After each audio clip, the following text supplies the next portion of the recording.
Ragnarok Origin Classic Tyr Cup is a fair battlefield where players compete in control, teamwork, and tactics. This match requires a 10-player squad to engage in cross-server battles.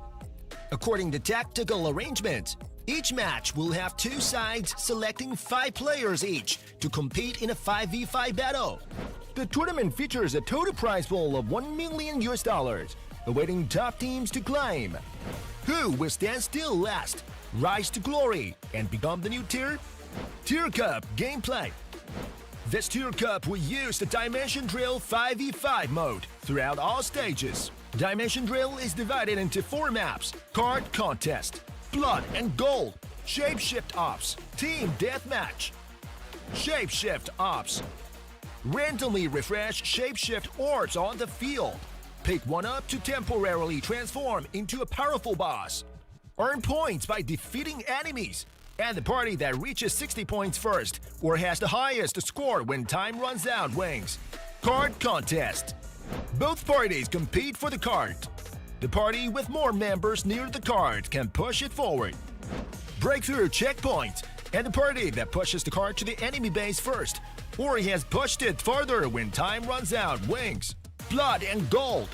Compete for coins by fighting over the boss and taking down enemies. When time runs out, the party holding the most coins wins. Team Deathmatch. Each character has 3 lives. Keep defeating opponents to deplete their lives. The first party to take 15 lives from the enemy, or the one with more remaining lives when time runs out wins. Tyr Cup stages. This Tyr Cup is divided into 4 stages: warm-ups, rank game, point stage, elimination matches, warm-up stage. All teams can participate, get familiar with the gameplay, and practice team setup. Ranks and points in this stage will not be counted toward the official ranking. Ranked game stage. Each team will play multiple random Dimension Drill matches, and rankings will be determined based on team points. The top 96 teams will qualify for advancement. Point stage. This stage will use the fair PvP mode. The 96 qualified teams will be evenly divided into 4 divisions based on their rankings, with 24 teams in each division. Within each division, a round robin will be the match format, where each team must play 1 match against each of the other 23 teams in the same division. Victories will grant points. After the point stage ends, the top 8 teams from each division will advance, making a total of 32 teams entering the elimination matches stage to compete for the ultimate honor and prize money. Elimination matches stage. All parties that successfully reach this stage will be eligible to share the $1 million cash prize. 32 qualifying teams will be paired for matches according to the high versus low principle. For example, 1 versus 32, 2 versus 31, 3 versus 30. The BO5 format will be used for this stage, and the first party to achieve 3 victories will advance to the next round. After multiple rounds of knockouts, The final two parties will advance to the championship match. The championship match follows a BO7 format, and the winner will be crowned the ultimate champion of this event. Tyr Cup Event Rewards. This Tyr Cup features a total cash prize pool of $1 million, with the champion taking home $500,000. Teams that advance to the top 32 will share the remaining prize pool. All advanced guilds will also receive in-game virtual rewards of different tiers based on the final ranking, including exclusive titles, portrait frames, chat bubbles, and joining party notifications. More surprise rewards will be announced soon. Stay tuned. Ragnarok Origin Classic. $1 million Tyr Cup, waiting for you to challenge.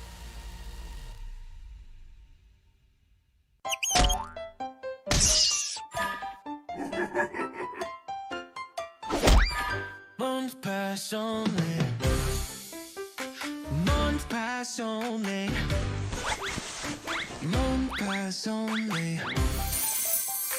Months pass only.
Ragnarok Origin Classic Tyr Cup is a fair battlefield where players compete in control, teamwork, and tactics.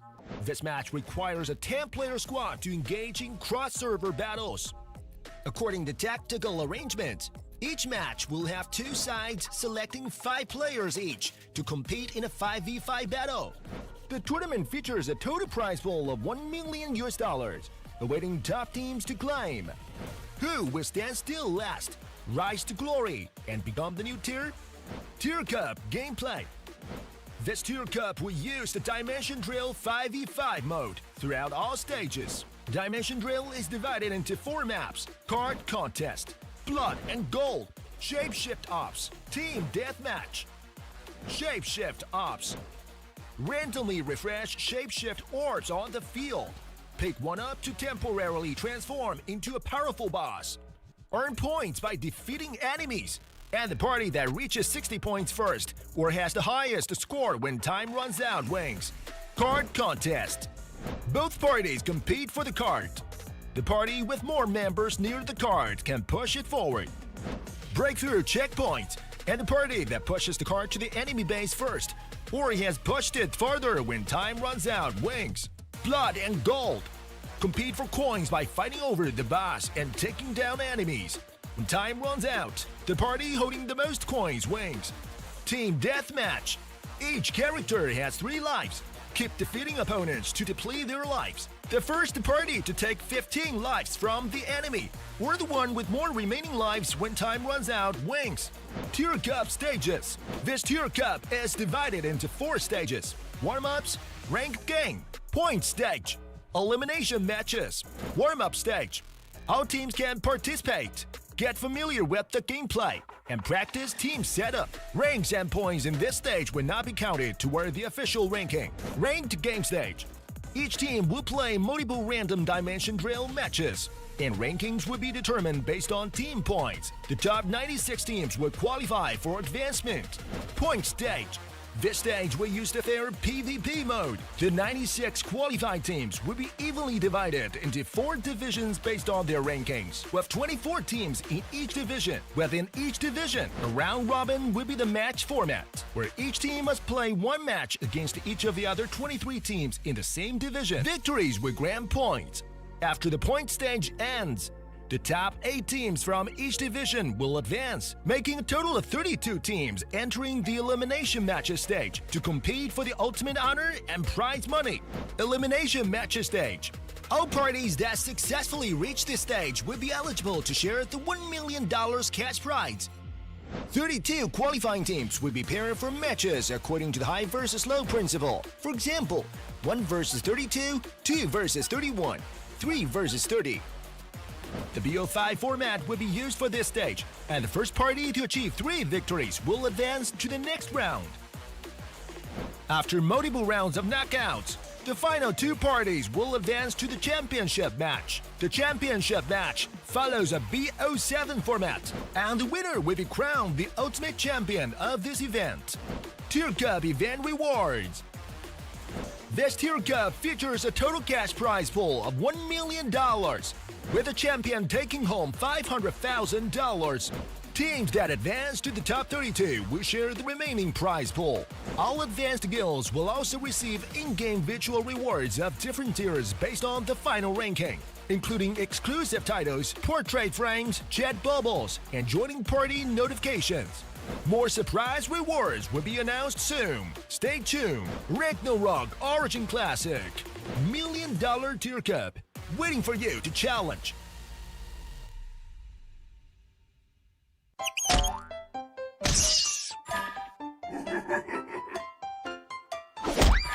Months pass only. Months pass only.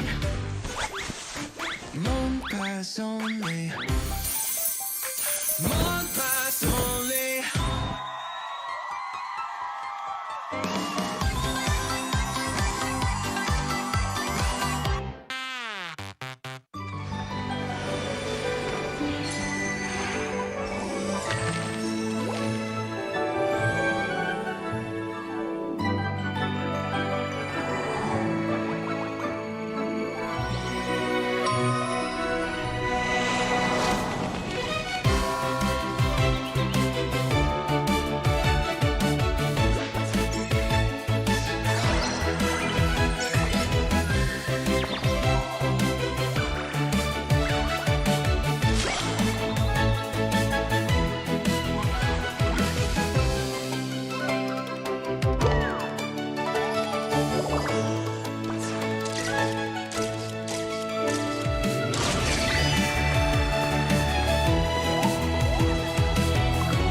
Ragnarok Origin Classic Tyr Cup is a fair battlefield where players compete in control, teamwork, and tactics.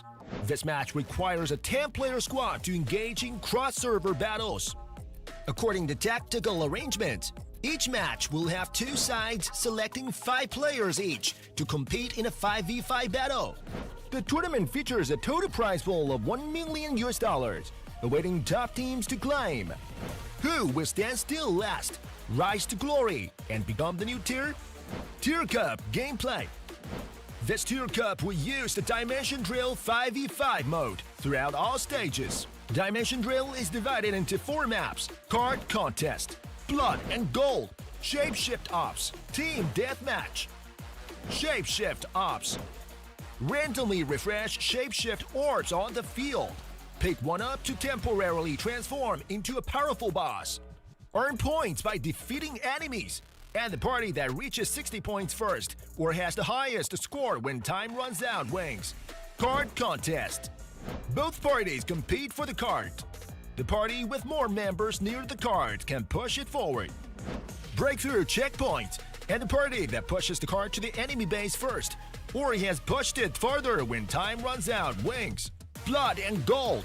Compete for coins by fighting over the boss and taking down enemies. When time runs out, the party holding the most coins wins. Team Deathmatch. Each character has 3 lives. Keep defeating opponents to deplete their lives. The first party to take 15 lives from the enemy, or the one with more remaining lives when time runs out wins. Tyr Cup stages. This Tyr Cup is divided into 4 stages: warm-ups, ranked game, point stage, elimination matches. Warm-up stage. All teams can participate. Get familiar with the gameplay and practice team setup. Ranks and points in this stage will not be counted toward the official ranking. Ranked game stage.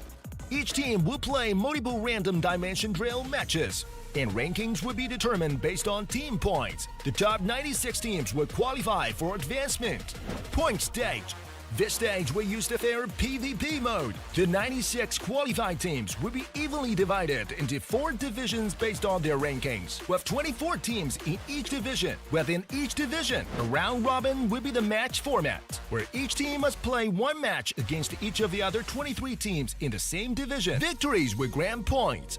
After the point stage ends, the top 8 teams from each division will advance, making a total of 32 teams entering the elimination matches stage to compete for the ultimate honor and prize money. Elimination matches stage. All parties that successfully reach this stage will be eligible to share the $1 million cash prize. 32 qualifying teams will be paired for matches according to the high versus low principle. For example, 1 versus 32, 2 versus 31, 3 versus 30. The BO5 format will be used for this stage, and the first party to achieve 3 victories will advance to the next round. After multiple rounds of knockouts, the final 2 parties will advance to the championship match. The championship match follows a BO7 format, and the winner will be crowned the ultimate champion of this event. Tyr Cup event rewards. This Tyr Cup features a total cash prize pool of $1 million, with the champion taking home $500,000. Teams that advance to the top 32 will share the remaining prize pool. All advanced guilds will also receive in-game virtual rewards of different tiers based on the final ranking, including exclusive titles, portrait frames, chat bubbles, and joining party notifications. More surprise rewards will be announced soon. Stay tuned. Ragnarok Origin Classic. $1 million Tyr Cup, waiting for you to challenge.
Yo, listen up.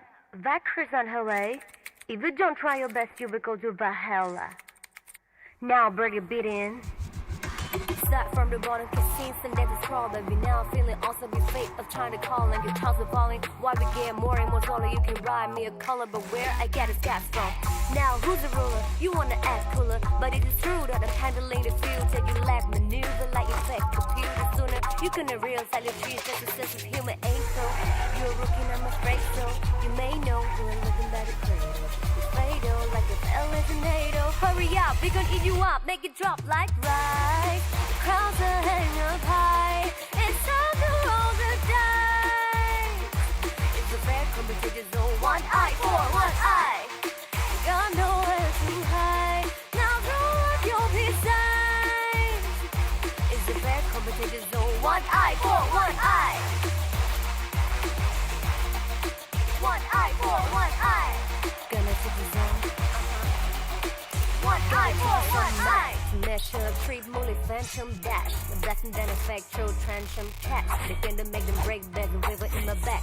Didn't mean to rap, but we so impressive. Everything that's too harassing, that's passive. You may call us to a classy, but we plastic. You are catch the feels crashing on the plastic. Bringing in more practice, huh?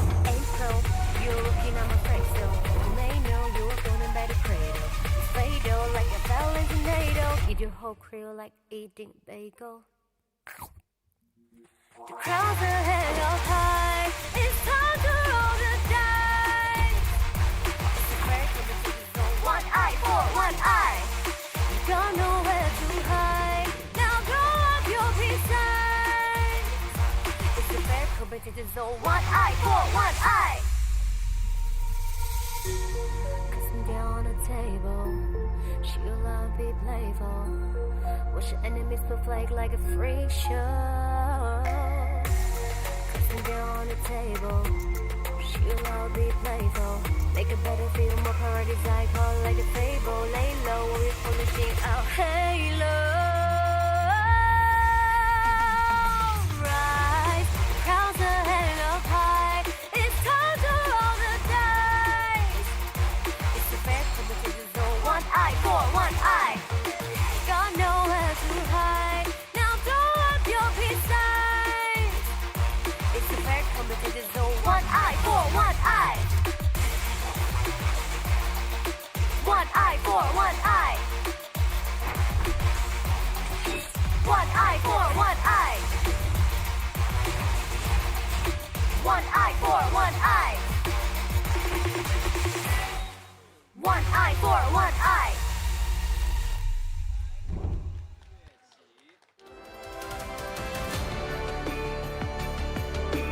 เอาละครับแล้วก็ต้องขอเสียงปรบมือหน่อยให้กับทางคุณแชมป์อีกครั้งหนึ่งด้วยนะครับเอาละครับและตอนนี้เวลามาถึงกันแล้วนะครับ Crown Victory Fueled by Passion ยินดีต้อนรับทุกท่านนะครับเข้าสู่รอบ Grand Final ของการแข่งขันของเทียร์ครับที่จัดขึ้นในกรุงเทพมหานครประเทศไทยของเราขอเสียงดังหน่อยเลยขอเสียงหน่อยค่ะมาเลยนะครับวันนี้คือการแข่งขันของ Ragnarok Origin Classic นั่นเองครับตอนนี้คุณอยู่ผมได้ปอจิครับและดิฉันเนยนะคะอนุสรณ์ชัยนะคะก็บอกว่าการแข่งขันรอบชิงชนะเลิศของเทียร์คัพประจำปีนี้ค่ะได้รับการสนับสนุนโดยวันแพลตฟอร์มเติมเงินเกมอันดับหนึ่งของโลกสะดวกสบายปลอดภัยได้รับความไว้วางใจจากผู้เล่นทั่วโลกวันทีมวันแชมเปี้ยน No Limits ค่ะรวมไปถึงในส่วนของตัวเก้าอี้เกมมิ่งสำหรับผู้เข้าแข่งขันของเรานะครับก็ได้รับการสนับสนุนโดยทาง TT Racing ครับนักเล่นอย่างเท่เล่นอย่างโปรกับ TT Racing เก้าอี้เกมมิ่งของเหล่าเกมเมอร์ที่แท้จริงครับและต้องขอบพระคุณค่ะ Thermal Tech นะคะสำหรับการสนับสนุน Tyr Cup Grand Final ในครั้งนี้ Thermal Tech Build the Perform Design to Inspire แล้วก็สำหรับงานของเราในครั้งนี้นะฮะก็เรียกได้เลยนะครับว่าก็ต้องขอบคุณผู้สนับสนุนทุกท่านที่ทำให้เกิดงานดีๆแบบนี้ขึ้นสำหรับทุกท่านที่เข้ามาอยู่กันแล้วนะครับยังไงก็ตามเนี่ยวันนี้นอกจากการแข่งขันสุดมันที่จะอุบัติขึ้นบนเวทีของเราแห่งนี้สำหรับทุกคนเนี่ยนอกจากลุ้นกับผลการแข่งขันแล้วยังได้ลุ้นกับให้ตัวคุณเองด้วยเช่นเดียวกันเพราะว่าตลอดการทั้งวันนี้เลยนะฮะการไลฟ์ของเราเนี่ยเราก็จะมีขึ้นมาเป็นส่วนของตัวไอเทมโค้ดนั่นเองนะครับ ดังนั้นเนี่ยอยากให้อยู่ที่หน้าจอตลอดเวลาเลยนะฮะเพราะว่า ค่ะ ไอเทมโค้ดอาจจะขึ้นมาเมื่อไหร่ก็ได้ เช่นตอนนี้เลยครับ ตอนนี้ขึ้นมาเรียบร้อยแล้วนะคะ เพราะฉะนั้นตอนนี้ค่ะ เหล่านักผจญภัยนะคะ รีบกดออนไลน์ค่ะ ล็อกอินเข้าเกมกันได้เลยนะคะ แล้วก็รับโค้ดแลกกันได้เลยนะจ๊ะ ใช่แล้วครับและสำหรับงานของเราในครั้งนี้เนี่ยจะไม่สามารถเกิดขึ้นได้เลยนะครับ ถ้าเกิดว่าขาดเหล่าบรรดาผู้ใหญ่ใจดีที่เข้ามาร่วมสนับสนุนรวมไปถึงเหล่าพันธมิตรในวงการนะครับ ที่เรียกได้ว่าให้เกียรติในการที่จะตอบรับตบเท้าเข้ามาร่วมกันให้เกิดงานในครั้งนี้ขึ้นเลยครับผม ถูกต้องแล้วนะคะ so now ladies and gentlemen please welcome Mr. Kim President of Gravity Game Vision ขอเสียงปรบมือด้วยนะครับ ยินดีต้อนรับนะคะ และสำหรับท่านต่อไปนะครับ ขอเสียงปรบมือต้อนรับนะฮะให้กับนายกสมาคมกีฬาอีสปอร์ตแห่งประเทศไทยครับพี่สันติโหลทอง สวัสดีค่ะ and next please welcome Mr. Tahe CEO of Joy Maker เอาละครับก็เรียกได้เลยนะฮะว่าเป็นพันธมิตรต่างๆ ที่เข้ามาร่วมกันให้เกิดการแข่งขันในรอบแกรนด์ไฟนอลครั้งนี้ในกรุงเทพของเรานั่นเองนะครับ ถูกต้องแล้วค่ะ ใช่ครับ แต่ในรอบถัดไปครับในเมื่อวันนี้เป็นการแข่งขันในรูปแบบของ e-sport นะฮะก็อยากที่จะกราบเรียนเชิญนะครับผู้ใหญ่ท่านนี้ฮะขึ้นมากล่าวอะไรกันสักเล็กน้อยนะครับในโอกาสถัดไปนะฮะขอกราบเรียนเชิญนายกสมาคมกีฬา e-sport แห่งประเทศไทยครับพี่สันติโหลทองขึ้นมากล่าวสักอย่างบนเวทีครับ ขอเสียงปรบมือต้อนรับด้วยค่ะ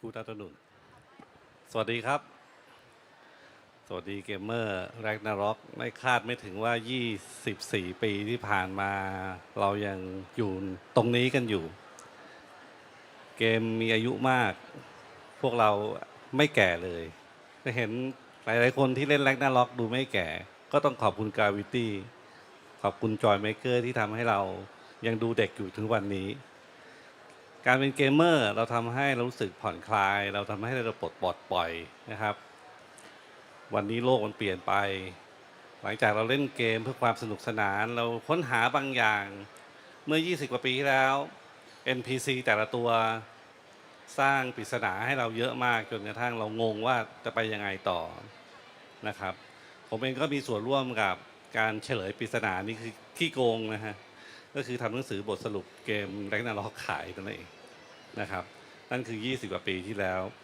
ก็ต้องขอบคุณกาวิตี้อีกทีหนึ่งเพราะว่าเงินเหล่านั้นไม่ได้หายไปไหนวันนี้เราเอามาทำสมาคม e-sport แห่งประเทศไทยสมาคม e-sport ประเทศไทยส่วนหนึ่งได้รับการสนับสนุนโดยทางอ้อมจากกาวิตี้ซึ่งไม่ได้หมายความว่าเขาให้เงินเรามานะครับแต่ว่าเขาสร้างอาชีพให้กับเรานะครับเพราะฉะนั้นในส่วนตรงนี้ในวาระที่เชิญผมมากล่าวเปิดนะครับผมก็คิดว่าในเมื่อเราใช้เกมมาเป็นการแข่งขันเห็นมูลค่าของเงินรางวัลแล้วนะครับ ก็ต้องบอกก่อนว่าเยอะมากนะครับสำหรับเกมที่มีอายุนานขนาดนี้นะครับหลายๆคนอาจจะคิดว่าอาจจะเป็นเกมบางเกมที่เขาเล่นกันเป็น e-sport จ๋าก็เงินรางวัลสูงแต่ว่าคาดไม่ถึงว่า MMORPG จะสามารถทำได้จนถึงทุกวันนี้นะครับและผมก็เห็นทิศทางที่จะดำเนินต่อไปนั่นหมายความว่าทุกคนที่ยังใช้ Ragnarok เป็นเกมแข่งขันนะครับก็มีโอกาสที่จะสร้างเงินสร้างรายได้สร้างอาชีพนะครับผมคิดว่า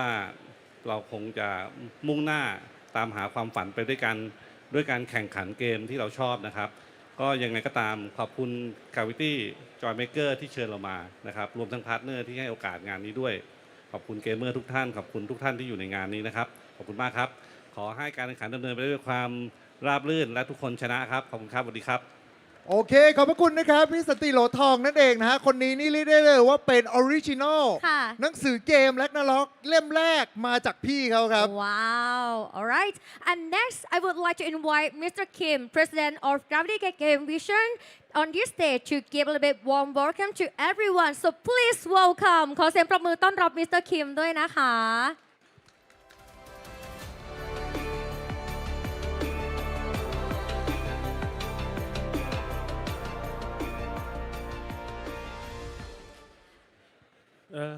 Hello everyone. 예, 사와디캅. 안녕하세요. 감사합니다. 반갑습니다. 예, 그래비티 게임 비전의 프레젠트 진킴입니다. 반갑습니다. 오늘 라그나로크 오리진 클래식 티리컵 오프라인 결승 무대에 함께해 주신 여러분들 모두 환영합니다. 감사합니다. 예. 티르컵은 그 라그나로크 온라인 시리즈가 글로벌 경쟁 무대에 진출하는 첫 걸음이고요. 그 의미가 있고 진정한 영광은 과금의 차이에서 오는 것이 아니라 노력과 전략 그리고 팀워크에 있다고 믿습니다. 여러분들이 노력하는 이 가치 그리고 그렇게 노력해서 얻는 이 가치를 더욱더 저희가 더 강하기 위해서 유저 여러분들이 더 많은 공정한 그런 경기를 위해서 저희 개발팀 모두가 계속해서 수고하고 또 노력하고 있습니다. 마지막으로는 오늘 티르컵을 통해서 아주 뜨거운 경쟁의 열기 그리고 마지막으로 라그나로크만의 진정한 공정한 세계 함께 경험했으면 좋겠습니다. 많은 성원 부탁드립니다. 감사합니다. 코쿤캅 땡큐. 감사합니다.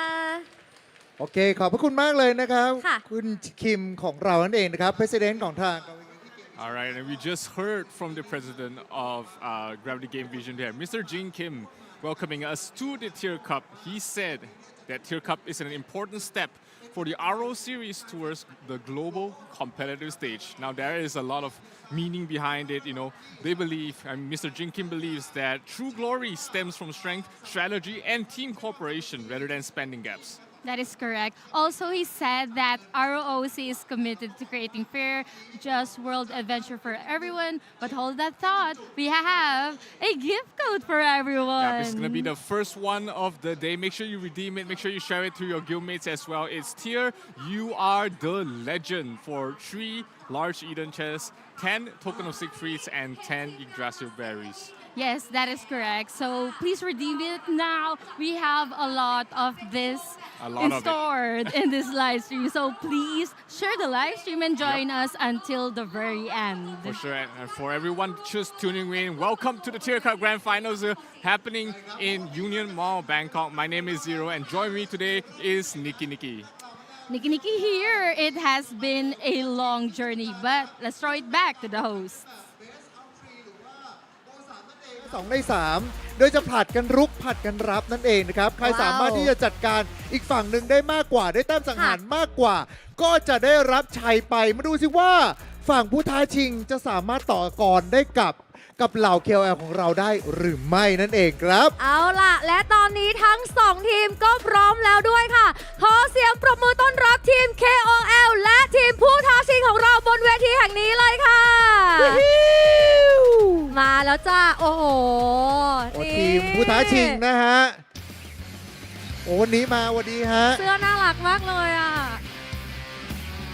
สวัสดีค่ะทั้ง2ทีมมาประชันกันแล้วนะฮะเราจะได้เห็นนะฮะตะกี้นี้เรียกได้เลยว่ารอบนี้โอ้โหแต่ละคนมาไม่ธรรมดากันเลยทีเดียวดูหน่วยก้านแล้วเป็นไงดูจากกล้ามของทางพี่ชิปตอนเกิดก็ได้ฮะอย่าให้เบ่งให้นิดนึงเบ่งก่อนที่แบบว่าทักทายน้องๆทักทายทุกคนก่อนครับนี่เราอย่ายอมสิเราแบ่งสู้สวยเป็นไงล่ะ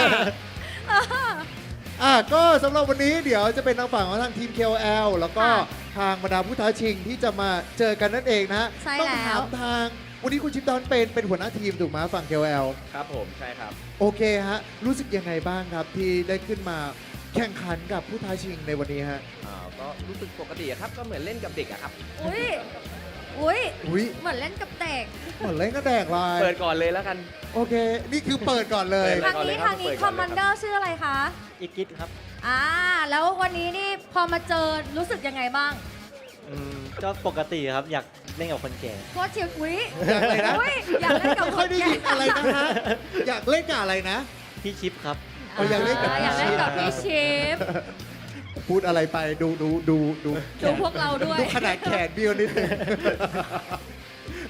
แล้ววันนี้ตะกี้นี้เรามีพูดไปเรียบร้อยแล้วอยากเสริมอะไรเพิ่มเติมไหมฮะ ว่าวันนี้การแข่งขันจะเป็นอย่างไรกันบ้าง ก่อนที่จะเข้าสู่การแข่งขันจริง ก็เดี๋ยวจะเล่นกันเต็มที่นะพวกเราใช่ไหมครับ ก็เตรียมแผนกันมาเรียบร้อยแล้วครับ ๆ ครับ ไม่มีอ่อนข้อใช่ไหมเต็มที่ ไม่มีอะไรในหัวเลยครับตอนนี้ แบงค์ไปเลย แหมส่งมาให้ขนาดนี้ โอเคนะฮะ แล้วทีมนี้คือเป็นยังไงบ้างคะพกความมั่นใจมาขนาดไหนคะ ตั้งแต่ก่อนเกมเปิดแล้วครับ ต้องแต่ก่อนเกมเปิดด้วยฮะ สุดยอดตั้งแต่ยังไม่ปฏิสนธิเลย หมายถึงเกมตัวเกมนะฮะต้องถามว่าแล้วอยากเจอใครเป็นพิเศษหรือเปล่า ทั้งทีมเลยครับ ทั้งทีมเลย นี่ไง ฮะ เขาได้เจอแล้วนะคะ โอเค ก็เดี๋ยวต้องมารอดูไปด้วยกันนะครับ นอกจากที่จะลุ้นผลการแข่งขันแล้วสำหรับทุกท่านที่เข้ามาร่วมรับชมเนี่ย เดี๋ยวก็จะได้ลุ้นไปด้วยกันด้วย เพราะว่าหลังจากจบการแข่งขันในรอบนี้ เดี๋ยวเราจะมีการจับฉลาก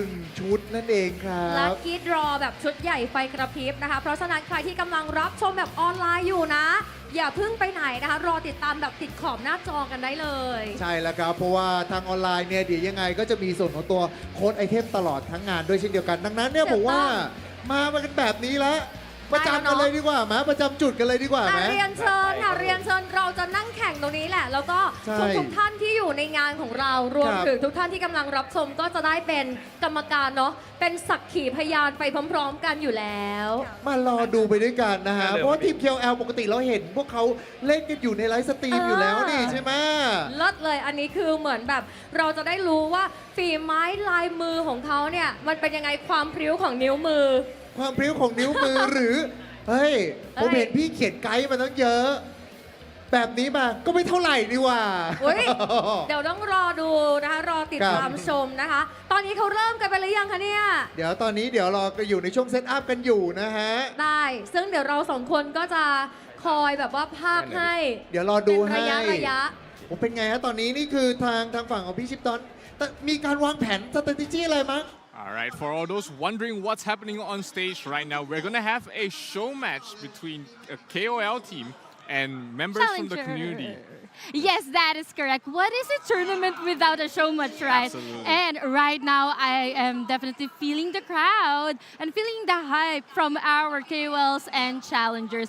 So in just a little bit, we're gonna introduce who are our KOLs and our challengers. Yep, for our KOLs, I think we caught a glimpse of them. We got Shipdoned, we got Piasp, we got Junko, Junko, and we got Biu Biu Bius, and Ginger, yes, Ginger Ginger channel. as well. Those are the defenders, right? The KOLs, Yes. and they'll be playing against challengers from the community who will be playing in a best of 3 against the KOLs. So if the challengers win 2 out of 3 games, they will be able to go home with some nice prizes. That is correct. So everything is at stake right now. You can see them; they're having fun, but I think they were having a little bit of trash talk or Yeah. banter, right? Yeah, I couldn't really understand it, but you can feel it through the screen. Yes. Like they were just talking about it.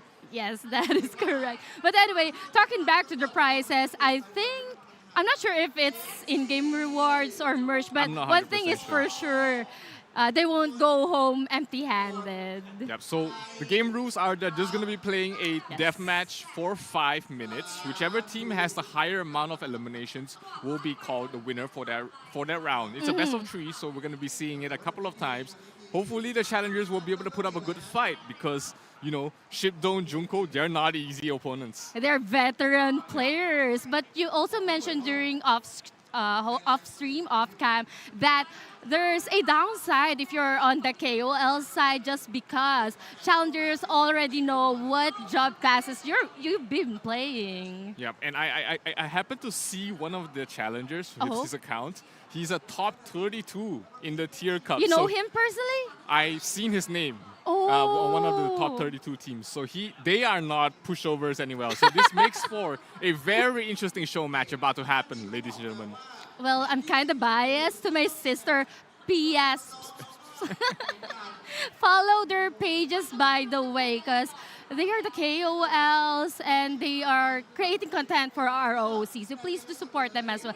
Also, our challengers, do support them. Yep, absolutely. I mean, most of you guys here are here for the main meet, right? We've got poek and ENCORE. Yes. The grand finals for the Tyr Cup happening after this. So if you are tuning in to support one of the teams, don't go anywhere just yet. We're just gonna have some fun with the community. Hope you guys enjoy the rest of the stream as well with me, Zero, and Nikki. Actually, you mentioned have fun with the community. There's a lot of watch parties being simultaneously being held and done today. We have the Indonesian watch party with Bolton. Toshio as well. And Toshio GG. For the Philippines, we have Marvin Immortal MBGG and Little Fat. And Belly Boy. Don't forget Belly Boy. Shout out to also my guild. They're having a watch party. Tenebris. Hello, guys. They're chatting. Yeah, and I know a lot of the viewers out there at home watching as well. Thank you guys for supporting the stream. Thank you guys for supporting the teams playing here today. You might be Indonesian, you might be Filipino. It doesn't matter because we are here for a good best of 7 in the finals. Yes, that is true. I'm super excited. We've been talking about the main event, but for now, once again, if you just tuned in, you don't know what's happening. This is the show match. Actually, Cyril, I want to ask, have you ever tried playing for a show match before? Not really. You wanna no. try? Yes. Maybe No. get us? No? Nah. Nah, let's just be here at the commentary table. All right. Any predictions, though? It's hard to say. I mean, we know the jobs that the KOLs are playing, and we will see the lineup for the opponents as well as we head into the first game of the show match happening right here in Unimall Bangkok. Here we have the KOL team, Shipdon, Junko, Bius, Piast, as well as Ginger. And their opponents, we see Baby Winnie, we see Ikis, and Pong Pong. And let's take a look at their lineup. It's pretty interesting. I see a Doram here, played by Shipdon, and Ikis will fall. That's going to be first blood going towards the way of the defenders. That is correct. Continuing what's happening right now. Shipdon just roaming around, throwing all his AoEs. And the challengers is not in a good predicament. I mean, it's just 2-0. However, you want to get more kills.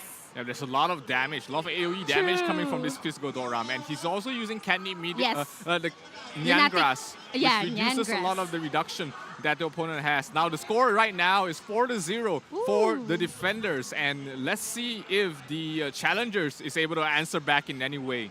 Hopefully, we're seeing Baby Winnie and Miss. All the chaos happening here. They're just getting all the damage being thrown by Shipdon here. Will be dashing away for a bit, sustaining himself, and going back into the battle once again. Currently 5-0. Shipdon's about to go down. There you have it, the first elimination for the challengers. Yeah, big kills. They got 3 kills, in fact, and that's going to give them a lot of stopping power here. We do see what the new jobs that is released in Classic. We see the Gunslinger being played from the side of the challengers, and it's been doing pretty well. It's I think Ikis is the one playing the Gunslinger, 6-4 right now. The score is pretty close between both of them. Let's see if any team is able to pull out ahead. It was very far ahead for the side of the KOLs, but it looks like the defenders are fighting back here. And Shipdon dropping very low. He has to run, being chased down there by Ikis. Breeze brought down there by the slug shot. They know the target now. Shipdon, you can no longer just throw all your skills. I mean, the challengers, they know how to adjust, and they're doing really well. 6-6 right now, tying up 2 minutes more, 2 minutes 40 seconds rather. And I think for the KOLs, they need to re-strategize or reposition. Yeah, they are not really playing together as a team. While if you look at the challenger side, it's just a sea of red playing really compactly together. Even against a Doram. Ikis gets another kill. The Gunslinger is very strong in a map like this, where you need AoE damage, when you need direct damage. The Gunslinger is something to be feared. 7-7 right now. Ikis gets brought down. 2 minutes left remaining, but Ikis being resurrected goes back to do the damage. This is a Desperado build Gunslinger, and it does a lot of damage in an AoE.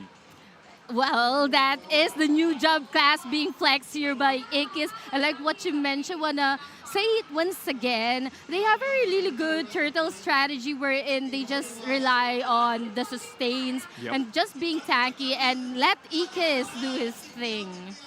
Yep, less than 2 minutes remaining. Shibdong got brought down pretty low, but he was able to survive through all of that. Ginger falls. That's going to be 2 kills going towards the way of the challengers. And right now, the KOLs are in a little bit of trouble. Let's take a look at the POV from the side of the challengers. 11-8 right now. EK's Desperado doing a lot of damage. Wow. That's so swag with the razor kick there. But anyway, Ginger is also a gunslinger. I just noticed right now. No, Ginger's biochem. Oh, is that a biochem?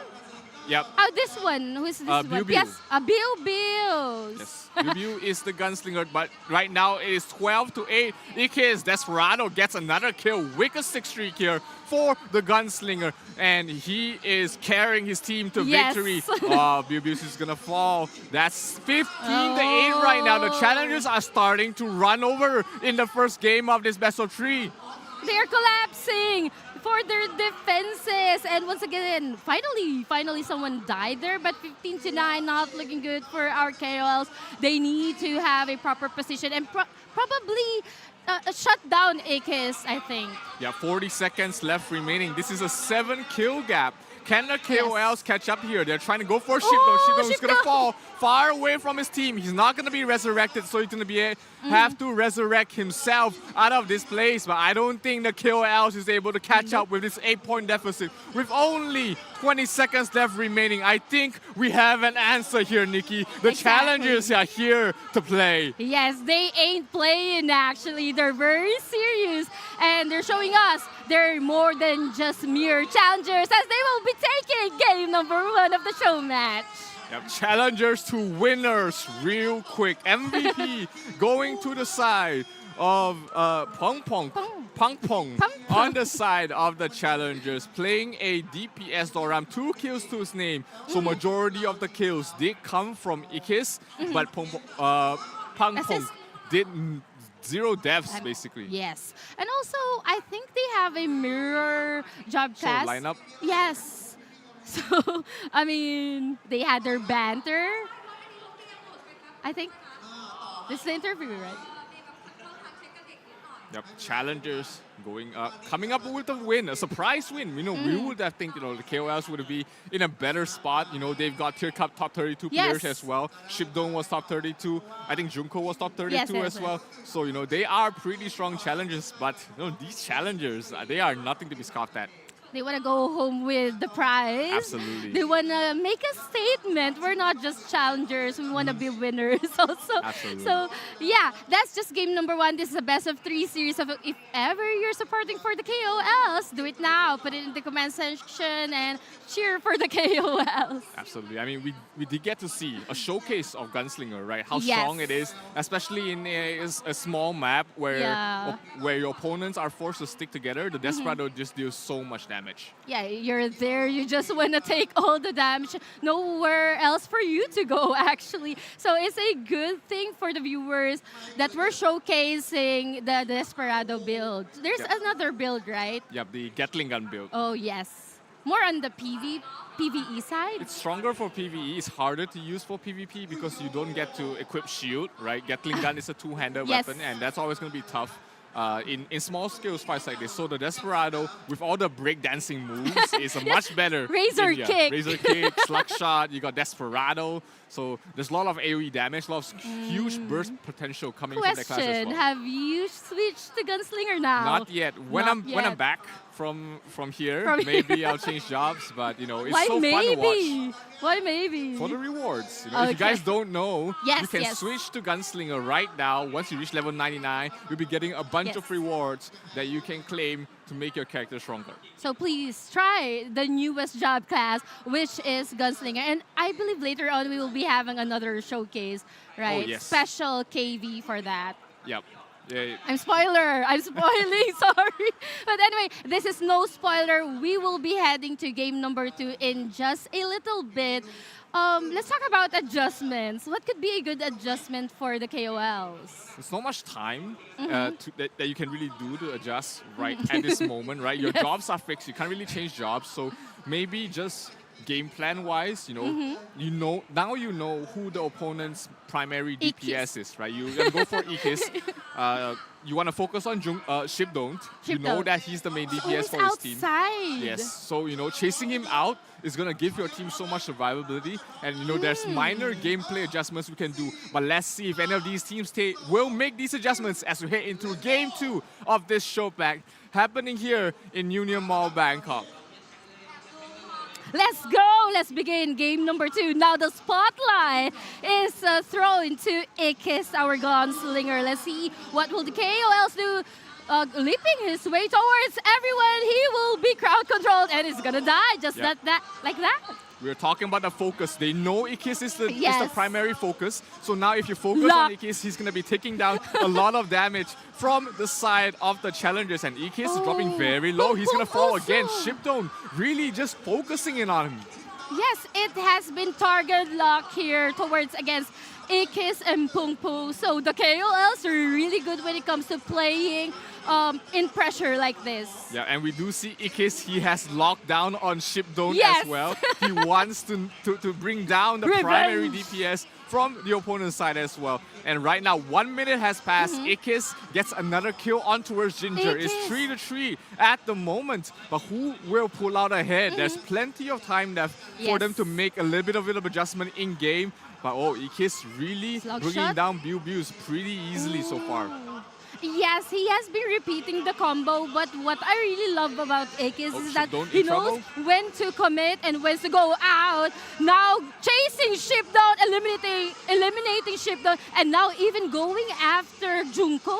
Yep, exactly. He is feeling it right now, doing so much damage. I mean, the swagger, right? When you use Desperado is just, with the AoE damage, it's just so much damage potential coming from the gunslinger. Yes. Ikis dropping down very low, gets feared up, dives in, gets Desperado, almost falls there, but the support coming from Pias keeps him alive for the moment, but he will fall in towards the end. 5-4 right now. The challengers, a slight lead for them as we take a look at the POV here from Shipdon. He is the primary DPS for the KO outside, but he has been facing trouble really bringing these people down. Bios has been dying a lot here, probably being targeted. However, we're currently watching Shipdon being well guarded, actually being well targeted. Like what you mentioned, 2 people has been constantly going after Shipdon. That's going to be a stay. I think it's going to be stay. Fall. Yes, he's falling. Yep, For the challengers, they know their objectives. Yeah, we see the debuffs being used on Shipdon. We see the Hell Plan. We see the Lex Eterna really just trying to burst down Shipdon. Everything in the kitchen sink. Just throw everything at his Doram. Hopefully he dies. I see another Lex Eterna being used on him. Desperado going for Shipdon. He gets healed up just in time. But if he's constantly running, he's not going to be able to provide DPS for his team. Yes, giving a lot of space to the challengers to give damage towards his teammates. Now we're currently looking 69. Challengers are making the way here. 3-point advantage. We have still like less than 2 minutes here. Shipdon going back into the battle once again, being forced to go outside. I think they're having their momentum now. Yep, 7-9 so far. The kill score not really far ahead. Still time for the challengers to catch up. They get another kill on towards Ikis. Makes the score 8-9 right now. Just a 1-point differential with only 90 seconds left remaining in this match. Can they pull up ahead? Ikis gets a kill on towards Bilbil. 8-10 so far, but they are still within arm's reach of the opponent's score. Exactly, and this is going to be interesting. Will this be a 2-0 sweep, or will our KOLs be able to have their revenge here? We're currently watching Shipdon. On the other hand, Bilbil is about to go down, holding on to a sliver of his health. Shipdon, he's doing his best to actually go in and out, but he's eliminated though. Burst damage coming from Desperado and Lexeter now just being way too much. 12-8 right now. Ikis really tearing them a new one with this Desperado build. Really just focus firing down on Shipdon as much as possible, chasing him out, keeping him away from his supports, and just tearing them down one by one. 40 seconds left remaining. Shipdon's gonna fall once again. 5-kill differential. Can the KOLs come back from this? This might be too little too late here as we might see the challengers taking this in a very clean sweep. That is correct. Challengers being in their A game on. Ikis is on fire literally as well. Look at him throw all his skills to anyone out there. Less than 10 seconds. And Shipdo's about to go down. Razor kick, slug fire, everything thrown at 2-1. And there you have it, a clean 2-0 sweep by our challengers. Wow! How strong the gunslinger is in these small, chaotic 5v5 fights. If you don't shut him down, he's gonna be able to really tear you a new one. And really well done there by the challengers. Clean 2-0 sweep against the defenders. And they are able to walk home with some cool prizes. That is correct. Now I'm curious who Ikis is. So probably later on we will be able to meet him. But that was our show match here is a best of 3, meaning to say challengers will, like what you mentioned, will be going away with cool swags and prizes. During the banter session, right? Yeah. When those two teams were talking to each other, I overheard one of the players say that they're not worried because they have Ikis in their team. Oh, so he's really famous. Yeah, I mean, Like he's what you mentioned, top ranker? 32 in the Tyr Cup. So he's no slouch. He's here to win, and win he did. And it actually motivates people, especially here in the crowd, that even though they are challengers, they can go up against KOLs or defenders, right? Yeah, absolutely. That was a pretty good game from both sides. I mean, the score was very close in the majority part of the games, but the challengers were able to really just put their foot in the pedal and really tear it up, especially towards the last minutes. That's where the gap gets the largest. Always, always. You can see the grit that they really want to win. But also, let's still give credits to our defenders. So we have Bills, Shipdon, Junko, Pius, Ginger. They played their best. Yep. And I think they will still be remaining here in the venue. So if you want to meet them or meet us, go here now at Union Mall, Bangkok, Thailand. Yeah, if you're from the Philippines, it's only a 3-hour flight. Let's It's not go! that long. If you're from Indonesia, it's about 5 hours. It's still decent. 5 hours? It's about 5 hours. In Malaysia. In Malaysia, it's about 2-hour flight here. So we're the closest. We're literally neighbors, Malaysia and Thailand. So it's pretty easy for us to fly here as well. So yeah, it's not too late, guys. We will be staying here until the grand finals. So you can still pack up and go here, fly here at Union Mall. Well, that was fun. Yeah, and the grand finals, I think, is what a lot of people are just waiting for. We've got pretty much a month in cultivation for this grand finals. Both these teams had a month to prepare for these grand finals. We've got poek representing Indonesia and ENCORE representing the Philippines happening here in Thailand. So this is neutral ground for them. There is no home team advantage for any of these teams, and that makes the grand finals even more exciting. Exactly. It's very interesting to see that we're here in Thailand and two competing teams who made it from our qualifying stages are from different countries, right? So it's really fun to watch that later on. So please do stay tuned until the very end. Also, what I want to mention here in our on-site event, we have a lot of things in store. Actually, we have a lot of crowds. Yep. But let's go back to our defenders here. They look chill. Yep, left to right is Ginger, Biu, Piasps, Junko and Shipdon. Yes. And here, Niki and Cyril. But yeah, they are the defenders. Actually, it's really hard to defend your title. You have more pressure, right? You're walking into this with more to lose. Yes, but now we will be having a different set of challengers. Yep, I wonder who they are this time playing against the same defenders. I mean, the first set of challengers definitely put up a very high bar. You know, they won the game, both games with a very convincing score, 2-0 on both games. But here we have My Prince, Ziff, 21nism, and Sideline. So these players were also at least in top 96 of the Tyr Cup. Wow. So it's really nice to see them participating for a show match.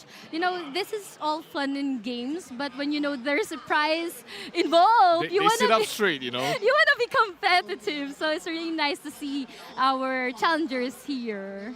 Yep, absolutely. I mean, you know, these teams qualifying to the top, these challengers, Yes. most of them were in top 96 as well. Wow. So you know that Respect. they come here meaning to win. They're not here casually, you know. They are from the community, but they're here to take away the prizes away True.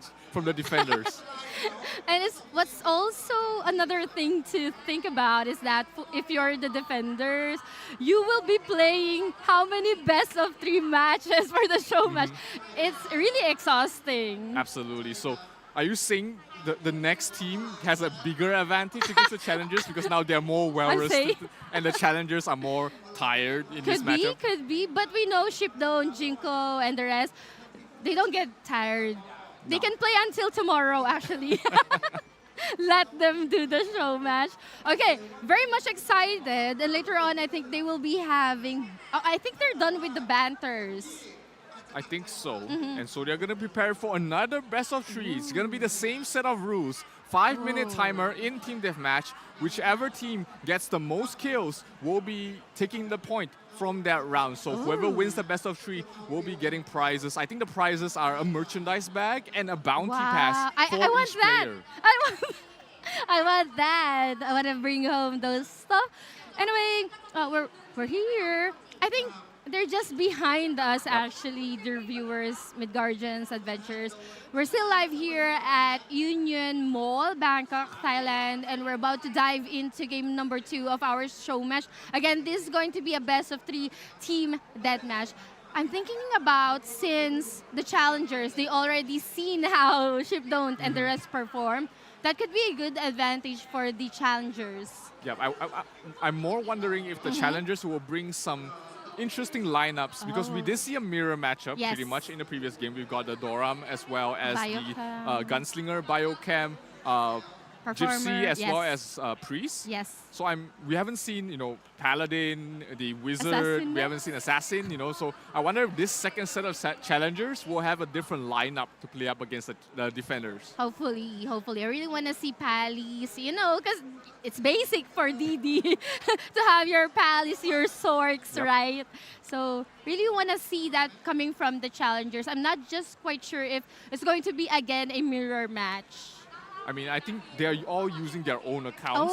So you know, they can change job. They can play whatever job they are currently playing. So that will be interesting to see. I mean, Ziv, his name has a sniper at the end. So I hope we see a sniper in this 5v5. That might be pretty good. Paladin is really good counter to the Gunslinger as well. We haven't seen Professor being played by either of these teams. The Dispel is very strong to get rid of all the buffs from the Priest as well as the Gypsy. So I wonder if we'll be seeing any of these classes in this next match. Interesting. Actually, looking at how Gunslinger move, how do you shut down a Gunslinger? You focus fire him. And he has shield. He's tankier than some classes, but you can, if you focus him down, like with a Paladin, if you chase him down, he's not gonna have a good time really being able to do his damage in an AoE. So any classes that can really chase him down without losing their life, which is like Paladin, Professor as well, they can really just chase him down. Those might be good counters, especially if you know the main DPS dealer is the Gunslinger. But in the case of the defenders, right, their main DPS is actually Shipdome, right, on a Doram. So how you counter Doram, the best class to counter Doram is Paladin. And the next is Sniper. So we'll see as we head into the first game of this best of 3. Will the challengers have a better shot this time? Ziv Sniper using a Professor. And we see a Paladin here as well. Biochem, Bard as well as the Priest finishing things up here for the side of the challengers, while the defenders will be using the exact same lineup. Biu being focused down. He's dropping very low. That's going to be the first blood going towards the way of the challengers. These challengers, they've done their assignment. They know how to approach the game for today. Shipdone still, you know, maintaining his, what do you call this? His distance. Okay, he has been doing that quite so well. He's very careful when it comes to engaging, and let's see if the challengers will be able to actually take down Shipdone. Shipdone is really just left on his Yes. own. He can do whatever he wants, and that's what a Doran wants, right? Not being focused down and able to throw out AoEs constantly. But here, Shipdone gets another kill onto Ziv Sniper. Biu gets a kill as well. 3-3 right now with about 4 minutes left remaining. Who will pull up ahead Endurance? 21ism will fall. That gives the defenders an advantage right now. 4-3. Wow. Can they pull this lead even further? Biu's always receiving damage right now, being targeted, I think. But we're currently watching Shipdone just throwing his AoEs, having his whole little world like what you mentioned. But now I think he is being close to a distance here with My Prince and the rest of the challengers. However, Sincha, I think, is gonna go down. Ginger is quite low, and Biu's once again gonna go down. I think what the challengers are doing is that taking points from Biu's. Yeah, but Ginger as well as Shipdone are the primary damage dealers in their team so far. 6-5. Shipdone gets another kill on towards the Ziv Sniper, and they are starting to get a lead into this game. 7-5 right now, and Shipdone is still left uncontested. He's just being able to throw out his skills without any worries whatsoever. That is correct. Like literally a walk in the park, a walk in this arena, going in and out without someone actually going after him. We are seeing Zincha Sniper wanted to close a distance, but Shipdone is just so tanky as of the moment. And I mean, we're currently tied up with 7-7. Gingers will be going down. Biu's gonna go down as well. 2 points going towards our challenger. Sincha Sniper now currently dominating. 7-9 right now. The scoreline is still pretty close. We might see the side of the defenders come back at any moment. Ziv Sniper dropping very low. We do see one of them dying as well. 9-10. Ziv Sniper on a wicked kill streak, but he gets brought down there by Shipdone, who has yet to die so far in this game. 9-10 scoreline. We do see 21ism dropping very low. Ziv Sniper is gonna fall. 10-10 scoreline right now. Can they pull this lead back in their favor? Yes, they can. The challengers back in the lead. Shipdone here, adding more points. That is correct. That is correct. Our defenders actually trying to defend their pride, their honor. Biu's will be dying. They're 1 point towards our challenger. I think if you're the challenger, just focus fire on either Ginger or Biu's, because the rest are just so tanky. Especially Shipdone on the Doran. He's not going to be dying very easily, but right now, 13-12 scoreline with about a minute left remaining. Can they keep this lead here for the side of the challengers? 14-12, another kill going their way. Biu is going to fall, 14-13. He has to watch out. He has to know by now that he's the primary target for their opponents, and he needs to keep his distance. Make sure he doesn't die way too many times. They're 14-13 right now. Biu's gonna fall once again. 14-14. 30 seconds left remaining. Can Shipdone carry the ship all the way to victory? Can their captain bring them to the safety of the shores? And we're about 30 seconds left remaining. 14-14. Another important kill there will give them the lead. And can they get it in time? 20 seconds. No! Biu's gonna be the one to fall. 14-15. 15 seconds left remaining. They need a kill. They need to find something out of nothing right now in order to come back. No, Biu's gonna fall once again, as it is gonna be the first game going towards the way of the challengers once again. Wow, that was quite a back and forth between the defenders and the challengers. However, Shipdone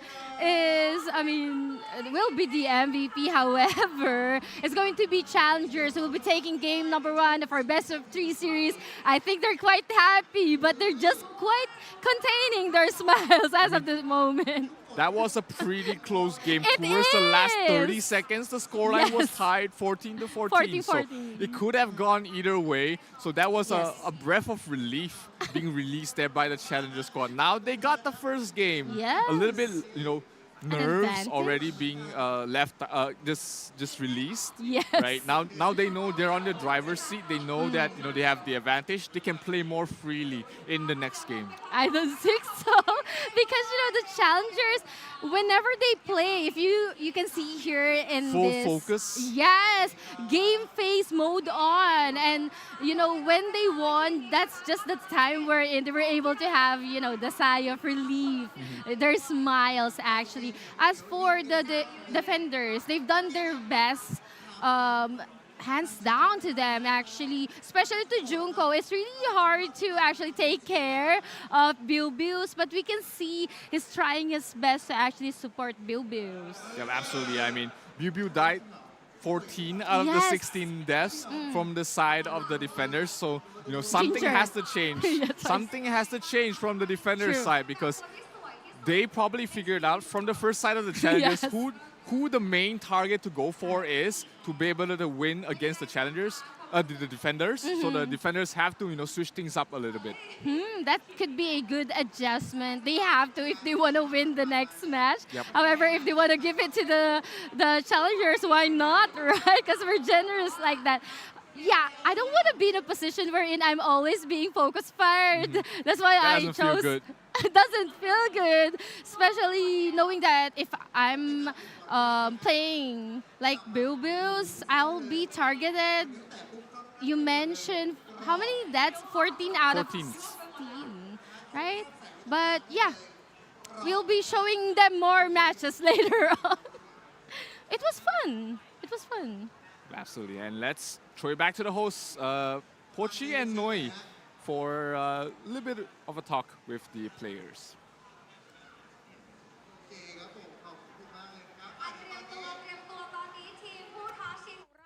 สุดท้ายพร้อมแล้วนะคะ ขอเสียงปรบมือต้อนรับนะคะทีม Lovejoy Maker ชื่อทีมดี ตั้งชื่อทีมดีเนาะเหมือนเอาใจมากๆเลย Lovejoy Maker Lovejoy Maker สวัสดีจ้า สวัสดีครับคุณแนะนำตัวนิดนึงครับ โตเกียวครับ โตเกียว โตเกียวอนุทิน ไหนนะ IGN นะ อนุทิน อะไรนะโตเกียว อนุทิน อนุทิน สวัสดีครับ สวัสดีค่ะท่าน ไม่คิดว่าท่านจะมาเล่นด้วยนะ เป็นเกียรติมากที่มาร่วมงานของเราในวันนี้ รู้สึกก็เดี๋ยววันนี้ท่านใส่แว่นมาปุ๊บแล้วจำหน้าไม่ค่อยได้เลย วันนี้ท่านรู้สึกยังไงบ้างคะที่ได้มาร่วมงานกับเรา ก็รู้สึกขอบคุณโอกาสที่แบบว่าทางทีมงานกับจอยเมเกอร์ให้ครับ ครับ ค่ะ มีอะไรอยากจะบอกทางฝั่ง KOL ไหมฮะ ก็แพ้มา2แล้วนะครับเดี๋ยวผมแพ้ให้ อ่อนให้สังคมต้องการคนแบบนี้ครับ สังคนโอเคครับ คนดี แต่ว่ารอบนี้คืออ่อนให้แต้มกับทางฝั่ง KOL บ้าง ใช่ครับใช่ โอเคครับ อย่าไปอ่อนข้อสิเดี๋ยวเราไม่ได้ของรางวัลนะ เอาให้เต็มที่มาถ้าเกิดอย่างนั้นเดี๋ยวประจำที่กันเลยแล้วกันนะครับ เรียนเชิญเลยค่ะ แมตช์เดียวเหมือนกันนะคะ 5 นาทีเนาะชนะแล้วชนะเลยนะจ๊ะไหนมาเรียบร้อยเซต